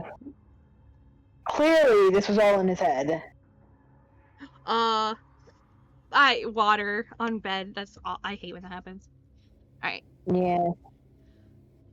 It's not a joke, but Chase thinks about it. Maybe I just didn't see what I think I saw and didn't realize what I was doing just now. Marvin narrows his eyes. You're serious? This isn't a prank? No, I wouldn't do that. Chase shakes his head. But I don't know. This is still concerning, just in a different way. Schneep's expression softens. Chase, he says quietly, have you been especially stressed recently? I don't know. Chase sits down on the empty chair at the table. Maybe? Planning for the trip was a bit difficult. Work's always been weird. If you didn't even call it work, I mean, it's not like it's an actual job. Chase? Jackie looks at him in disbelief. You can't say that. You were always talking about doing YouTube as a real job, and you hate the people who say it isn't. Now you're becoming one of those people? No, I love making videos. Just, it can be difficult to make money from. Chase is a bit cuckoo. He's just imagining it. Chase shakes his head again. I wish Jack had come. He could explain it better. He's been doing it. He's been at it longer. He pauses. There's also been stuff with Stacy and Sam. He doesn't really want to get into his family issues right now, so he stops there. And that would cause a lot of stress, Schneep says sympathetically. Chase, it is okay. It's not okay. I'm doubting my whole fucking day after this, Chase cries. It all feels so real. But you guys are saying that I'm behind it, and I know you guys wouldn't bullshit me about that, and just take deep breaths, Chase, Schneep says calmly. We can still call the police about a possible intruder if you want. Better safe than sorry, yes? Won't it bother them? I mean, we're all the way out here. If they're annoyed, it's on them, Jackie says, taking the phone back out of his pocket. This is your job. Chase lets out a breath of relief. Yeah, thanks. They all go quiet as Jackie calls the police and explains the situation to them. After a short call, he hangs up again. They'll be here as soon as possible, he says. As soon as that? JD asks. Well, it took us about an hour and a half to get here from the nearest town, Marvin says, so the police go twice as fast. It'll take them, 45 minutes. What do we do in the meantime? I kind of want to take another nap, but Chase trails off embarrassed. This is going to sound weird, but I don't want any of you to be out of my sight. Schneep raised an eyebrow. Why? If there's an intruder, I don't want them to get to you guys. But if it's just me, well, you guys can ground me. Tell me what's going on. The others look at each other. Marvin sighs. Sure, Chase, we can stay with you. But can you really take a nap when you're surrounded by people? Not everyone requires a pillow fortress and 20 milligrams of melatonin to sleep like you, Marvin, Jackie says jokingly. I only take 10 milligrams, thank you very much, and a couple of extra pillows is not a fortress. Chase laughs. Projecting my sleep problems onto Marvin. God, such a mood, though. I'll be good. I can sleep through anything. We can use mine in JJ's room, Schneep suggests. It is the biggest. Are you okay with that, JJ? JJ nods. Let's get going. We should take our dinner, too, so we can finish it. Oh, Chase, are you okay with us not making your pizza? Jackie asked. My what? Chase asked, taken off guard. I have a ton of pillow plushies. I know. Winnie's laying literally on, like, my mountain of pillows right now. Your pizza, remember? We all had one? We were waiting for you to come back downstairs to start on yours. Oh, yeah. Chase has no idea what he's talking about. But this isn't for the time for confusion at dinner. There are more important matters in hand. Like if he's losing his mind. This might be another sign of that. Yeah, I'm fine. I want to sleep anyway. I'll just have whatever when I wake up again. They all gather their stuff, pizzas included, and head upstairs. Gathering into Schneep and JJ's room, Chase hangs back as everyone else files in. He glances back at the way they came, nervously, and notices a small figure going into his bedroom. He stares at it. This wasn't the intruder. Whoever it was much too small. Chase? Schneep looks back at him confused. Chase just stares at the spot where the small figure went, confused. What was that? Was it real? Or was it imagination? To follow the figure, go to chapter 24. To ignore and follow the others in the bedroom, go to chapter 5. 25. Power time. It's very strange, isn't it? All these seeing things. Tiny figure. Maybe he's just stressed.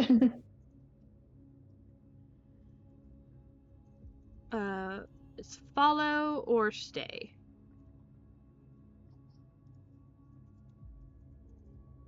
This is making me want to go and reread like so much. Yes, give me the The clicks, the views, the hits. I mean, I was gonna do that with J-Days today, but then I got caught up rereading and editing Resurgence. That's so fair. Because it's a big chapter, and I like to read it all at once. Yeah, I like to read it all. Yeah. Because then I can figure out the best place to put the chapter breaks, you know? Yeah, true. But Resurgence is different because it's so big. Yeah. Imagine him just going full on Alice in Wonderland. Ooh, that'd be fun. It's like he falls down a rabbit hole. Tripping major balls. I think there's there has to be an AU about that, like, there has to be. In all the time that the egos have existed, there has to be someone who I did a roleplay once with Sparky about me and Marvin going into like an Alice in Wonderland kind of thing. Oh yeah, I think I vaguely remember that. Yeah, with my kid self. Yeah. The egos were vaguely there, but they're figments of the imagination, and they made Marvin lose his mind. Because they were the Queen's cards, I think. Ooh. I think there is not a Chase one. Well, why not? Chase is the ordinary. Yeah, he's the most ordinary one. Make him the Alice. It sounds so mean to say he's the ordinary one, but it's true in comparison to everyone else. Oh, the Soph one. Yeah, I bet Soph has definitely drawn something like that. That'd be fun to draw. Okay, so we're going to chapter 24. Yeah.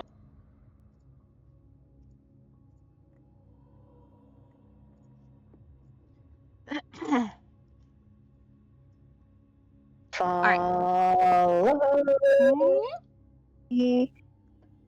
Follow. Hang on, guys. He was the hat. Chase says, turning around. I think I saw something. Chase? Schneep calls, sounded concerned. Chase didn't answer and said, hurrying out over to his bedroom. The door is open. Did he leave it open? He can't remember, but maybe he did. He was in such a panic after seeing this strange figure outside. At this point, Schneep totally thinks that Chase is hallucinating. Oh, absolutely. Absolutely. And Schneep would know. Yeah, exactly. He's very conscious about it. He can't remember, but maybe he did. He was in such a panic after seeing that strange man outside.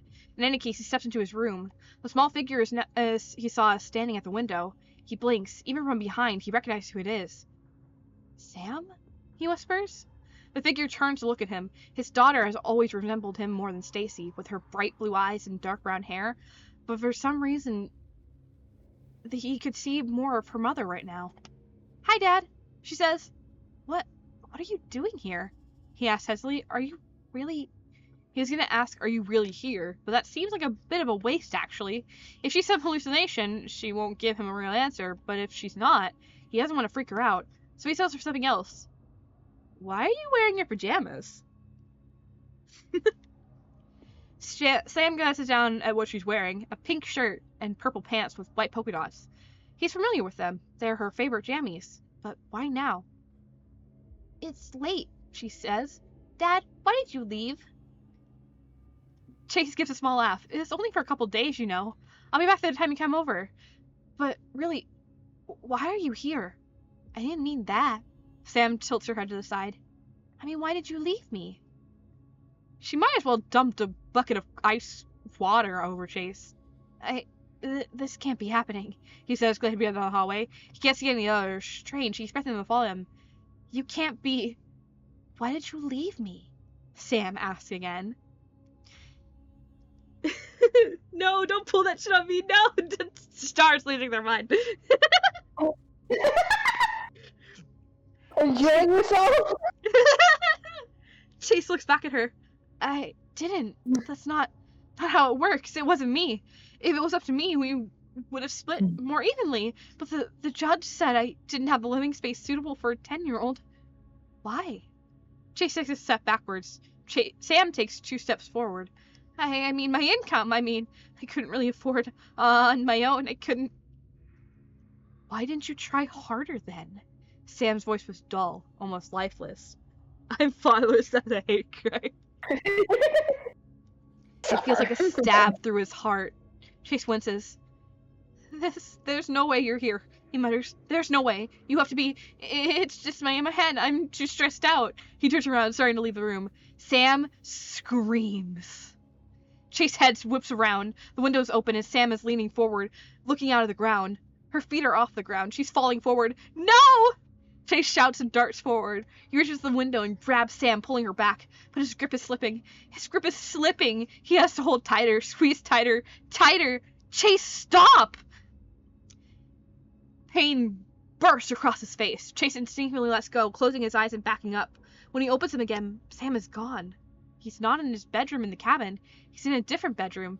One with 2 twin-sized beds, with the others all staring at him. What? He breathes, looking around. Jackie's hand is raised, and he's looking at him with concern. Marvin is pressed up against the wall, rubbing his neck. JJ and Schneep are either side of him, and JJ has a firm grip of his arm. Where did you guys come from? What do you mean, where did we come from? Jackie gapes at him. We had to pull you back in here. What? Chase looks around. He recognizes space now. This is the bedroom where Schneep and JJ are staying. No, I went down the hall. You started to, Schneep says, and then we went after you. You were not answering us, or responding in any way. It seemed like a bad idea to let you go wandering, so we guided you back here and... What the fuck, Chase? Marvin shouts, his voice somewhat hoarse. What? What's what the fuck? Chase asks, voice rising in stress. You were strangling him, JJ sighed slowly. It was... What? Yeah, Jackie nods. Sorry for slapping you, but you weren't letting go. What? The way I said it? Star, no, it's Star. Never mind. Nothing. That's nothing. Yeah, sorry for slapping you, but you weren't letting go. I didn't know what the hell else to do. Oh, that explains the sudden burst of pain. He raises his hand to his face, feeling the skin. It still smarts. I wasn't seeing any of that, he says slowly, eyes darting back and forth, looking at the others concerned. Guys, I need to ask you something. If you want Chase to say, don't leave me alone, go to chapter 42. If you want Chase to say, lock me in here, go to chapter 43. Right. Alright, guys. Do you want to stay together or split up? Or lock me up. You already know. I actually don't. That's why I asked. Lock him up! I'm surprised you keep going with that. It's gonna work eventually. Is it? I actually don't remember. Is there one in which it works? I can't remember. I know that there's a sneaky ending where, like, it's the, like, one that technically would work in any other route, but doesn't work in one of them routes. Yeah, I think I know what you're talking about. Was that in Marvin's? Or was it in Jackie's? Something that would work in any other route. God, what did I make that comment on? I can't remember. There's so much, man. Because I remember there's a choice that we made, and I'm like, this worked in other routes, and then, like, it ends up fucking everything over, and I was like, you! And I was like, maybe it's in the Discord server. We got one on We got a what? We got a tie. Don't leave me alone or lock me up. Alright, well, I voted for lock me up, so let's do the other because... Okay, don't leave me alone, okay. It's not me. Oh, wrong thing. Alright, 42.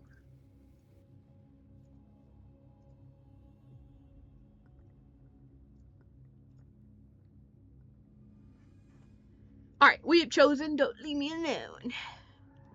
Please, don't leave me alone, Chase whispers. I got a message. Okay. Yeah, I can't find anything. I'm not as good at searching, I think. The others all glance at each other. Jackie steps forward and puts a hand on Chase's shoulder. We weren't planning on it, Chase. It would be foolish to leave you at a time like this, Schneep says. Whatever is happening in this cabin, if there's an intruder or not, there's definitely something going on in your mind. We would be fools to leave you alone in a time like this. Chase laughs darkly. I mean, I thought that I just tried to fucking strangle Marvin. I thought you would want to leave. It did hurt, Marvin grumbles, but Chase, we're friends. We're not going to fucking leave you alone. What if you hurt yourself? What if I hurt you? Chase asks quietly. I'm sorry, do you want us to stay with you or not? JJ asks confused. I do, I just wasn't expecting you to agree so easily. Of course we'd agree, Jackie says. Schneep, you have experience with this sort of stuff? Yes, I'm very aware of that. Schneep drawls. Sorry, I just mean, like, why do you think this is happening to Chase? Jackie glances back at Chase. Here, sit down. You haven't had any problems like this before, have you? No, not at all. Chase sat down on the side of Schneep's bed. Stress can cause things like this sometimes, Schneep says, but it's unusual that it's happened to you, Chase. You do not tend to react to stress this way. It's surprising, but I suppose it is possible. I cannot think of any other reason. Can't you? It's definitely not supernatural or because there's a serial killer that used to live in this cabin or anything. Yeah. That'd be crazy talk. Yeah, like, Schneep is always a skeptic in these routes. I kind of love that about Schneep. Schneep always just seemed like a skeptic. Schneep continues to talk, but his words start to run into each other. Chase blinks slowly. Why is he tired all of a sudden? His head slowly tilts to the side, and then he snaps it up again. No, he can't fall asleep, even if he wants to. There's some Zalgo there. It looks like Zalgo right there. Oh yeah, I saw those in a couple times in the Chase route. I really love it. It's so subtle. Yeah. Oh, can you now? Even if he wants to, even if his head feels full of water, his limbs heavy with fatigue, it sort of reminds him of the feeling of being too drunk to think. It always makes him sleepy. It was a nice feeling not to think. Comforting, almost. A hand grabs his arm. Chase starts, and then realizes he's standing up again. He looks back and sees JJ holding on to him, the concern on his face matching the other three's expression. Sorry, Chase mumbles. I didn't realize it was... There has to be a better way, Marvin says. We can't just fucking keep tabs on you all night. Why not? Jackie asks. Chase doesn't want to be alone. We can't leave him. Marvin's expression cracks, showing how worried he really is. And he takes a deep breath and composes himself. I don't know. This feels bad. And I feel like there's not much we can do. We can keep him from wandering off or trying to attack us if he tries that again, but we're not really solving the problem. This is not a problem to solve, Marvin. I said that too toughly for the gently. Imagine just waking up and everyone's just dead. Oh, yeah, it's very funny. Sorry, you just reminded me of the one that we did in Swap Across. Yeah. This isn't a problem to solve, Marvin.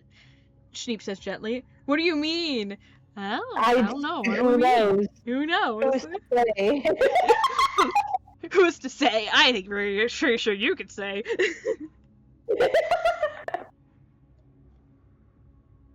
Quoting ourselves again. Anyway. Not by us, at least. We call the police. Jackie, you did mention Chase's possible problem in the call. Yeah, I did. You all heard me. Ow! I got hit so many times. Redeemed it. Man. I'm the liar. I forget that the hit one sends like 5. You needed this. Yeah, I did. You all heard me. Then they probably will be bringing paramedics. We just have to keep an eye on things until they arrive. The world is starting to blur again. Chase struggles back to solid ground, gripping tightly to JJ's arm. As he's the closest by, JJ stares at him. How do you feel? He asks. Weird. Chase mumbles. It's like... Dad? Chase flinches. That voice. Sam's voice. His daughter's voice. Where did it come from? He turns around and looked out the bedroom doorway. It was closed before, wasn't it? Who opened again? Was it him? It doesn't matter. Every time Sam comes back in, starts her freaking out. Sam is standing there. She stares at him, then points down the hallway. I need to show you something, she says. Chase? He's not sure who says that. They all sound the same. I'm going, Sam announces. Not a joke. Are you going to come with me? You want to. I know you do. And then she turns down the hallway. Chase is having a hard time forming words. They're in his head, but they won't reach his mouth. I have to... No, I can't. I have to stay here. It's in or out. In or out. Someone shakes him. Chase turns back around and sees JD still close by. There's never just two choices, he says. Huh? Chase blinks, confused. Why'd you... That only sort of related to what he was saying. The way JJ is looking at him, it feels more significant than... He's falling. The ground is coming closer, but he doesn't hit it. Jackie and JJ catch him. Whoa, Jackie mutters. Are you okay? You're really out of it. Chase still feels like he's falling. He knows he's not moving. It's just in his head right now. His vision wavers. He's not in the room anymore. He's somewhere else. You are narrating this so well. I meant to say that. Oh, thank you. At the last one, when we were like, when we did the sad Schneep ending. You're so good. Thank you. I had a lot of fun. I used to be a theater kid in like middle school, so. Same. Where is he? Is he somewhere inside or is he somewhere outside? Where things get semi-bizarre. Yeah. Yes, there are two choices. Look at the screen. Yeah, dude. Yeah, Chase, don't you see it? Winnie's dreaming. What are we to do before we're to see what Star wants to do? Ow. Huh? You're gonna say random? Random? Alright. Okay, let's go outside then. Okay, cool. This is Because 73. I like that scene better. Mhm.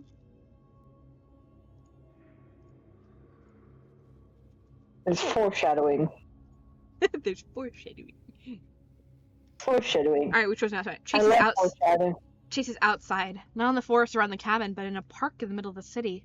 It's nice, if a bit cold. The sun is bright and there are patches of snow on the ground. He's wearing a coat. Everything okay? A voice asks. Chase turns towards it and sees Jack. It's Jack. For some reason, he doesn't recognize him right away, but it's definitely him. Bright blue eyes staring at Chase, a half smile on his lips. His hair is fading green dye in it. How long ago did he have green hair? It's been a while, hasn't it? Yeah, I'm fine, Chase says, the words pulled out of him without his input. It's freezing out here, though, isn't it? How long has it been since it's gotten this cold?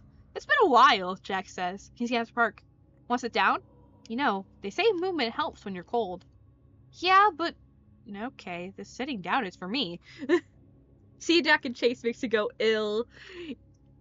That's one thing I also love about Kai's stuff is they still try to do... I mean... See, Jack will never die. Yeah, it hasn't been that long since C Jack got decanonized, but C Jack is always here. Look, here's the thing. I wrote so many plans for C Jack before decanonization just suddenly swooped in. And like, the way that we've learned about the egos always had Jack involved, you know? Yeah. Except for Jackie and Marvin, because they were not involved. Particularly with him, but every other ego, technically. JJ is dubious, but like, you know. Who knows with him? He might be... Yeah. I always thought he was C Jack's ancestor. Yeah, something like that. Okay. Well, the sitting down's for me. Chase laughs. Fine then. Be prepared for a cold butt, though. These benches are metal. The two of them sit down on the nearest bench. Chase feels like he's watching a movie, feeling himself move and talk without actually wanting to. And suddenly he realizes this is a memory, one he'd almost forgotten. Why is he re-experiencing this now? He doesn't understand. Hey Chase, I have a question. Are you gonna share it or are you just announcing it? Yes, this was exactly what he said back then. What's going on? What's happening? Jack grins a little, but his expression soon fades. What would you do if something happened to me? Chase tilts his head tilt. He remembers being concerned. Something going to happen? No, it's just a general question. Well, it depends on what it was, I guess. What do you have in mind? Jack's mouth opens, then closes again. He shakes his head. Never mind, I can't. Has Jack always been this pale? Or had Chase not realized it until now? Was Jack pale in the present day, or just in his memory? Something was wrong. Star's going, stop, we're not going there. We're not going there. You know, the story starts out with them mentioning that Jack is sick. Yeah. There's a man standing nearby, a man wearing dark clothes, staring at the two of them with wide, green eyes. Chase looks at him. The man wasn't there that day. He remembers the park being empty except for the two of them. Why is he here now? It's funny, isn't it? The man whispers, but Chase can hear it as clear as day. Maybe you should have asked more. The man grins, but I'm glad you didn't. Then, suddenly, Chase gasps.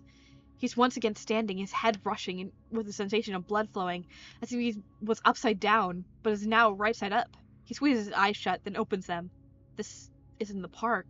It's not the cabin bedroom, either. The one where he was with his friends just before the memory. He doesn't recognize where he is now. It's a long hallway. It extends forward a little bit before opening into a wide, shadowed space. On the left side of the hallway are 2 doors. On the right side are 3. Chase turns around and sees a staircase heading upwards. 12 steps leading up to a closed door. This is the cabin basement. He knows that instinctively. 12 steps. I was about to say 12. It was 14 before. It's almost like that's deliberate. This is exploding. He knows that this is a cabin basement. He knows that instinctively, but he doesn't know how he knows it. He doesn't remember being here before. How did he get here? He was just in the bedroom. Did he black out? Is he blacking out? Is that it? But why? Why is he down here now? What happened? And what does he do now? To look around, go to chapter 118. To leave the basement, go to chapter 119. Well, Star, what should we do? Do you want to stay in the basement, or do you want to leave?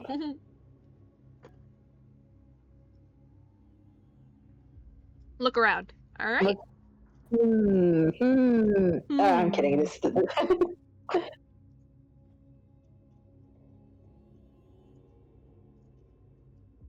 All right. So that is 118, yeah. Yeah. Maybe the others are down here with him. I'm already hurting. Might as well.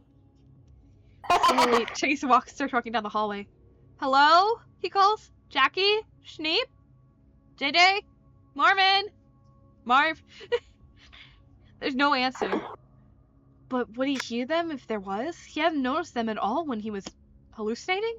That had to be a hallucination. As strange as it was that he's having hallucination in the first place. He can't think of any other reason for what's been happening to him, though. Seeing the man outside his window, it seems surreal. That has started all this. That couldn't have been in his head, could it? As he thinks this, he walks over to the first door on the right and opens it. Instinctively, he knows this is the room with the power box. His eyes go to the wall, instantly landing on it, like he knew where to look. Other than that, the room is mostly empty. Cardboard boxes crowd the walls, but the middle is empty, bare concrete floor. Guys? Chase calls, forcing his voice to be loud despite wanting to keep quiet. If you can see me, I can't see you. Nothing. He stands at the doorway for a moment waiting. Can you grab me or something? He says tentatively, but still, nothing. Slowly he closes the door, and he turns around looking across the hall to the first door on the left. He takes a deep breath and walks over, trying to open it.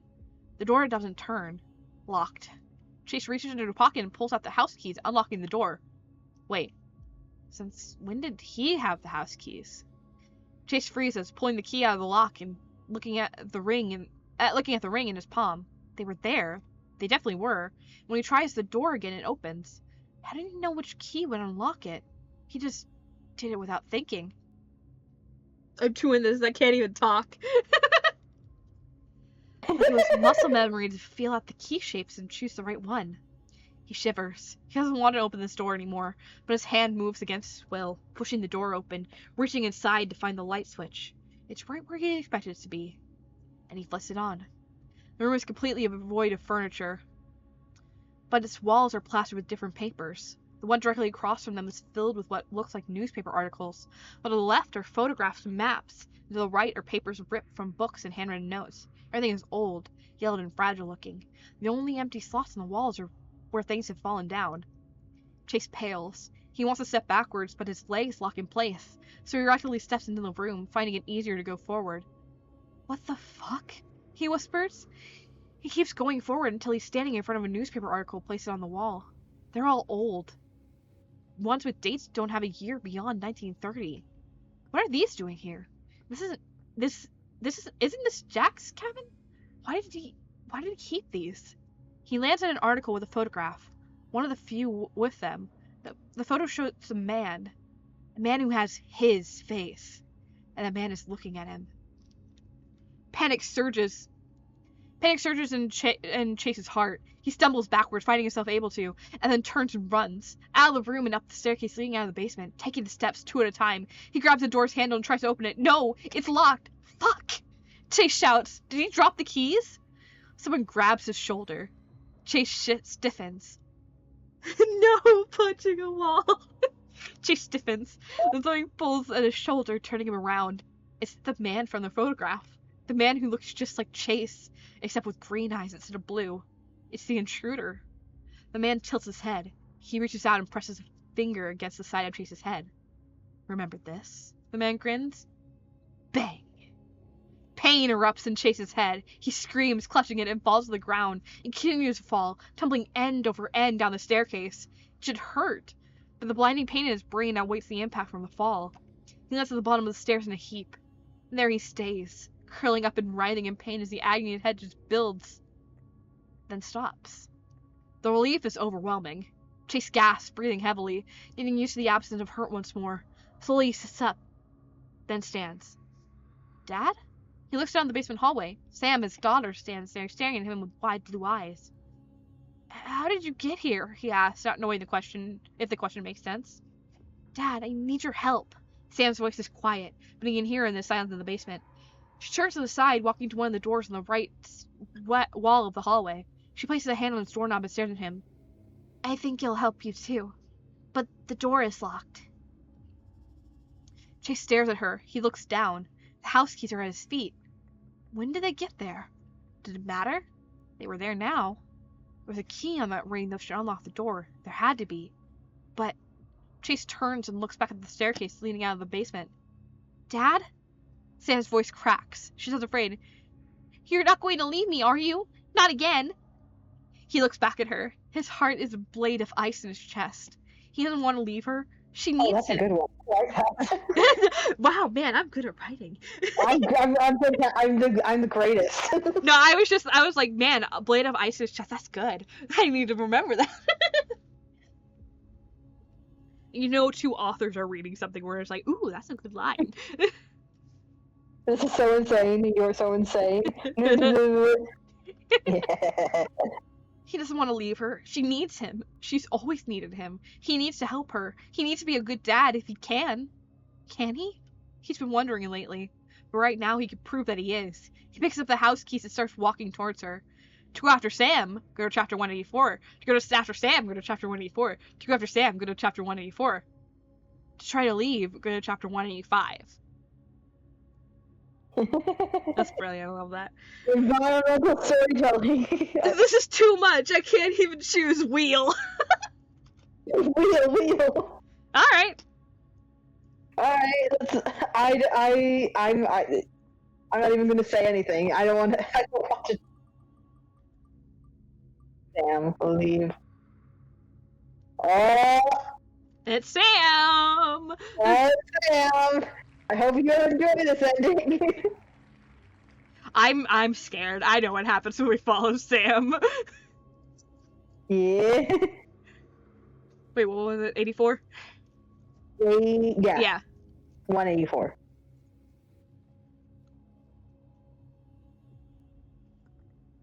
I feel weird about both.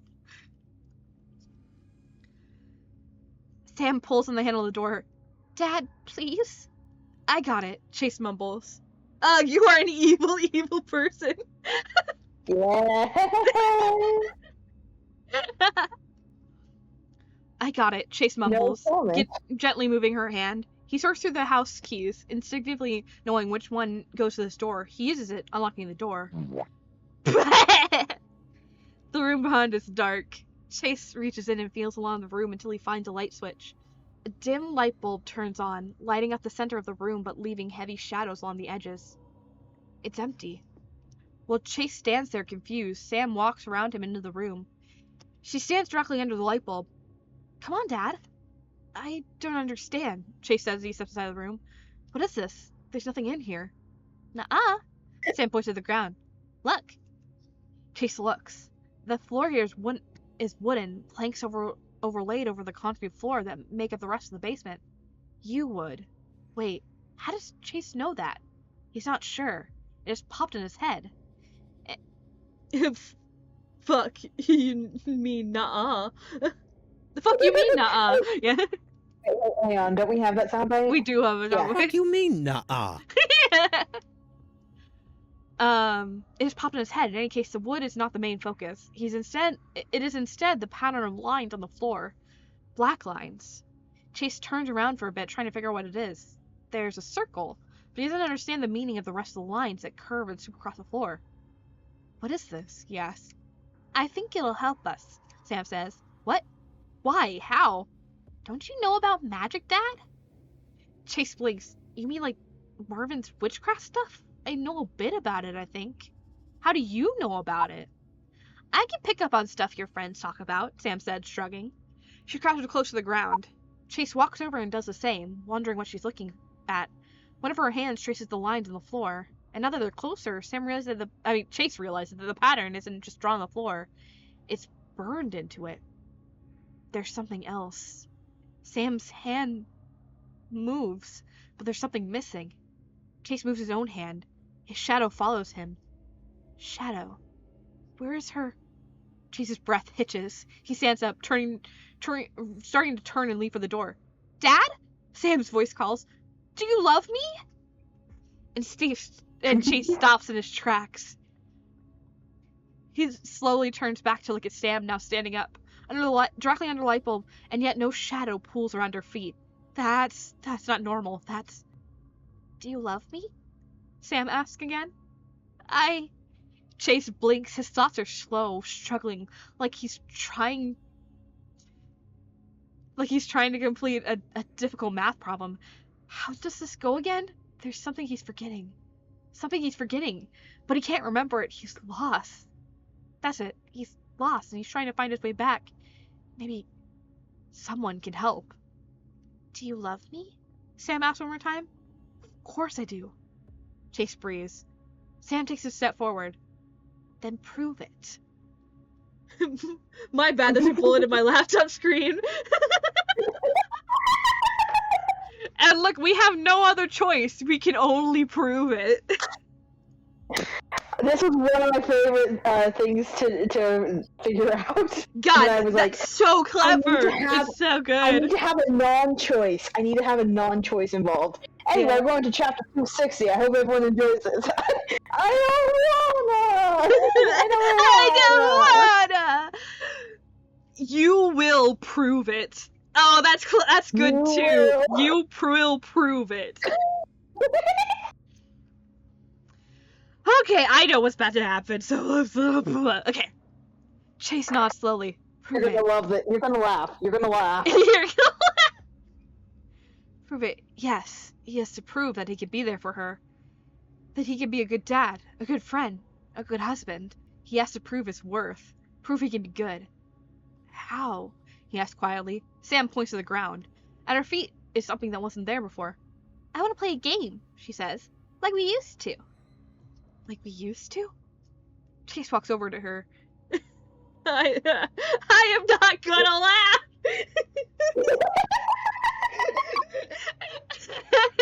No, you're not. You wanted to leave it up to the wheel, man.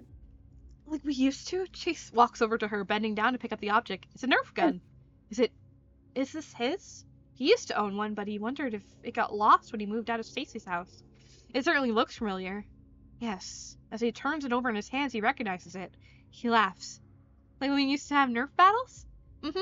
Sam nods. I want to play tag with it, Dad. Try to hit me. If you hit me 4 times, you win. That's a different sort of game, but sure. Anything you want, Sam, Chase says. Sam smiles. It's just like he remembers. Is he gonna shoot himself or her? It's actually a real gun. That's a good question. Yeah. Just like you remember, Chase can't help but smile back. Let's go then. Catch me, Dad! And faster than he can track, she runs out of the room. Chase laughs, running after her. He aims the Nerf gun at her, getting his first hit in, and she starts running down the hallway towards the big room at the end. He laughs and runs after her. This big room is full of a bunch of junk, but he sees her go around a chair, hiding behind it. He aims to hit her through the slats of the wood. She shouts out in surprise as the darts hit her, then moves, laughing. He follows her movement with the gun and fires again, hitting her for a 3rd time. She looks back at him and smiles, now standing in the corner. Ha! Rookie mistake. There's nowhere to go. He aims. Smack! Suddenly, pain bursts across the back of his head. He cries out and staggers and falls forward on his hands and knees. The Nerf gun falls from his hands, but he grabs it again. He tries to stand. Something pushed him down. He cries out, ass! This is like, ass! Huh? There are shadows in the room. They're moving on their own. What? Huh? Chase mumbles, lifting his head slightly. Oh, that's a perfect vocalization. That's exactly what it sounds like. Yeah. What are these shadows? Where is Sam? Music stopped. Hang on, we need spooky music.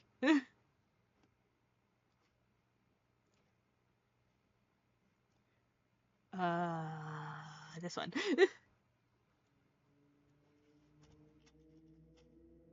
Wait, no, this is good.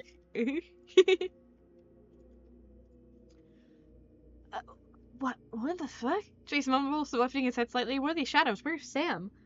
Oh, like the voice filling in and out, like ringing his ears, like the hit, because of the hit. Imagine that! It's a good idea. Just do it! He knows those voices. He knows them. Why are they here? He tries to stand again, but something keeps pushing him down. The shadows blur, colors filling in, detail sharpening. It's friends. Schneep is the closest, looking at him with fear? Why? Further away are Marvin and JJ. Marvin is lying on the ground, and JJ with JJ kneeling nearby. Huh. This is a new shirt of JJ's. The red spot sure is a fashion statement. He wasn't wearing that before. Did he change? Something is wrong. I knew it was a real gun. Chase's breath hitches. He tries to ask what's happening, but his tongue feels like lead. There's talking, but for some reason he can't quite make out the words. They're all speaking a different language. Chase tries to get up again. Where's Sam? Wasn't she here? Why would she be here?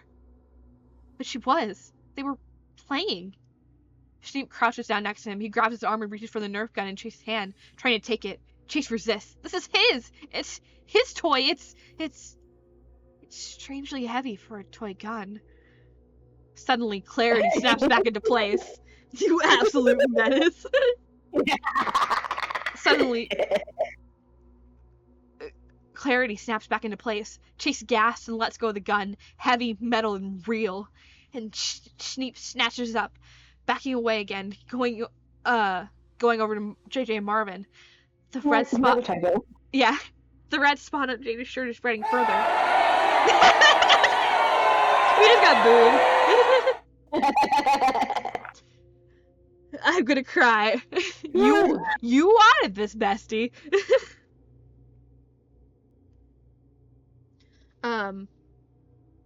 JJ, this red spot. Sorry. The red spot in JJ's shirt spreading further. Spreading because it's not a print on the cloth, it's a blood stain that's slowly getting bigger. JJ should be resting, but instead he's kneeling next to Marvin, pressing his hand down his torso. Marvin's eyelids are fluttering. No, Chase whispers. He goes to stand up, but something stops him. No! No, what? No! Calm down. That's Jackie's voice right behind him.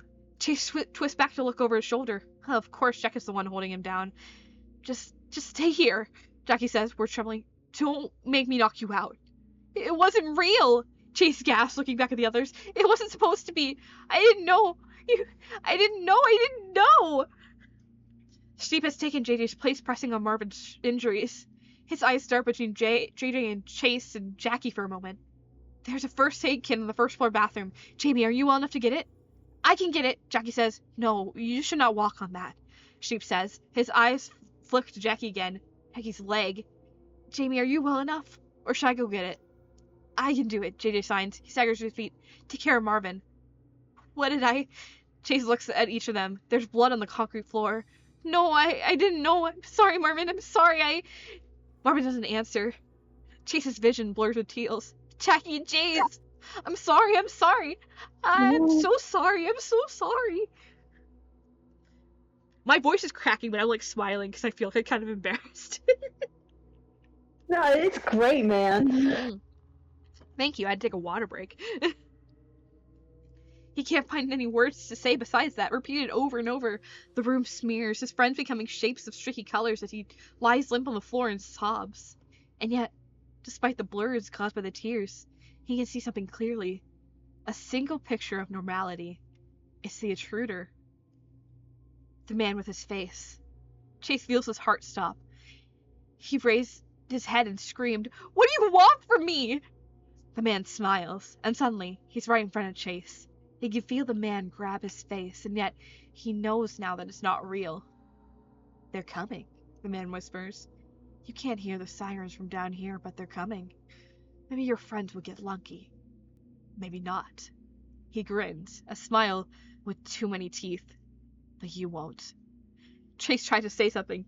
He can't. I'm glad it was you. You're a good fit. Maybe the best. The man leans closer still, until all Chase can see is his green eyes. You're mine now. Get used to it. Ending reached, the magician reversed. The line, he said the thing! What do you want from me? What do you want from me? I need a cigarette break. This is a fun ending, and by that I mean emotionally devastating. That was fun, but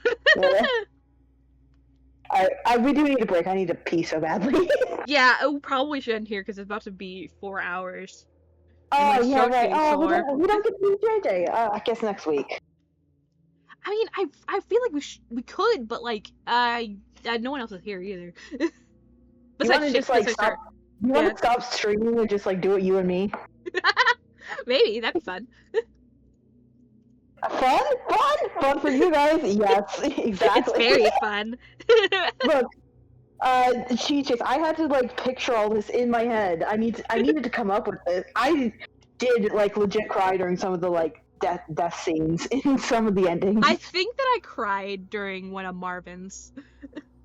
That makes sense. Yeah. This is so canon that. I mean, yeah, that's what the implication is from Anomaly Found, I'm pretty sure. Yeah. I think, yeah. Anyway, I think we should stop the spooky music before ending the stream. Yeah, that's true. This was so much fun. My throat hurts a little bit, but like, God, it was so much fun. Yeah. We're definitely gonna keep doing this. I want to keep doing more routes, and hopefully we can get some more people next week. Yee, this was really fun. I like talking about it. Yeah. Can we have music now? One of these days we'll read. God, it'd be really fun to read through some old Subnautical stuff, too. It would. I was going to say something. I need to heal. Don't worry, Cheese Chase. There's a good ending to every route. You just haven't found it yet. Yeah, we went to the worst endings of both of them. Oh well, no, I would argue there's a worse ending on the chase route. Oh, the one where we actually see him kill everybody, right? Here's the thing. There are 4 endings to the chase route. Only 4. It has the least amount in any of the routes. They're all terrible except for one. Yeah, it's one where they actually get to chase. See what? What? Come again? Come again?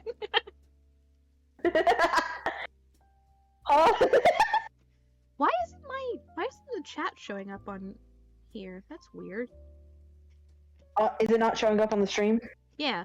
I mean, I see it, but it's not showing up on, like, our stream overlay. That's weird. Which sucks because Cheese Chase has had some great comments. I know! That's how you be seeing the VOD.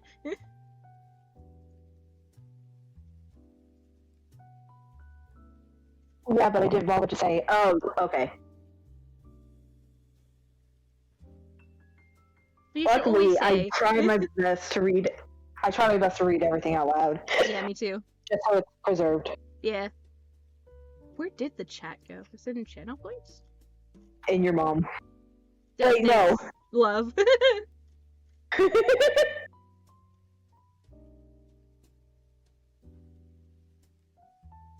is chat? Where did I put it? Yeah, it hurt me very badly, so... Yeah, we are ending... Work done greatly. Thank you. Thank you. The good endings are very good, I promise. Yeah, they're very sweet. I like them. Yeah. Of course, my favorite are the emotionally devastating one. If you, like, okay, chat, anyone watching the VOD, whoever, if you can, like, go to this work and try to find the ending labeled Paranormal Activity, that is my favorite ending, I think. Now, can I hit you, Twee, too? I mean, I guess. You can't do anything to me. Yeah, it's always gonna be Huffle.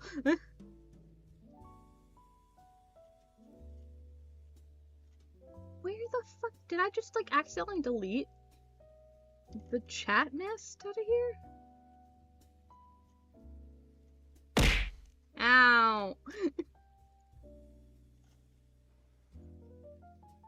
This is real chill music. I kinda like it. Mm. Ow. You're literally gonna do everything, aren't you? You could have left. You chose to be here. You could have stopped me. You just watch out! What happened? Man, say goodbye is the best.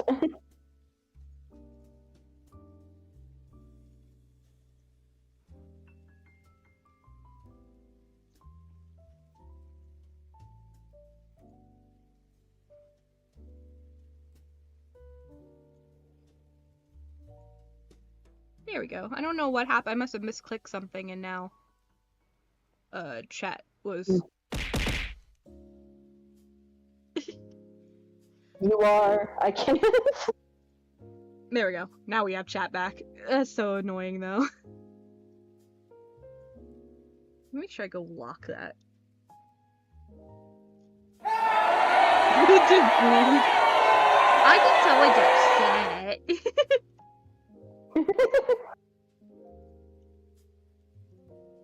Go play in your own time. Find a good chase route. It's relatively easy to follow the chase route. Here, actually, I will go and give the link in chat for you to read. I did unfortunately have to lock. All serious though, I love this. Thank you. It is unfortunate because I did have to lock all my stuff for like registered users because I heard there was like an AI thing going around. Oh, that's why I had stuff locked for users, and I unlocked them, and now I should probably go do that again. Yeah. I don't know if it's still going around, but I figured better say sorry. Yeah. It kind of sucks. It's like, I don't know, I like having everything accessible for everyone. Yeah. Okay, we're probably gonna end for the night here. It's not that hard to get an AO3 account. Just yeah. You need an email address. We're probably gonna end here. But I will be streaming tomorrow, drawing probably some ego stuff. I think I'm gonna do some designs for our latest chapters for Swap Beyond the Crystalverse. Or redraw some stuff. Or draw stuff from here. Honestly, that'd be super fun. I already have one, lol. Oh, an AO3 account. Good for you. Unfortunately, I will probably not be able to be here tomorrow because I have stuff in the evening. It's okay. But we'll continue reading stuff from Roots next week. Definitely want to. This is super fun. I want to keep doing this. So, I write really horrible stuff. Well, for this one, actually, I like to think I'm. No, I was saying that and then I remembered the pirate's life. You're very good at writing stuff. Very good. Thank you. Oh, friend all of them. Alright, well, we're gonna end it here for tonight. But we'll be back tomorrow and then next week for more fanfiction. So, see you then!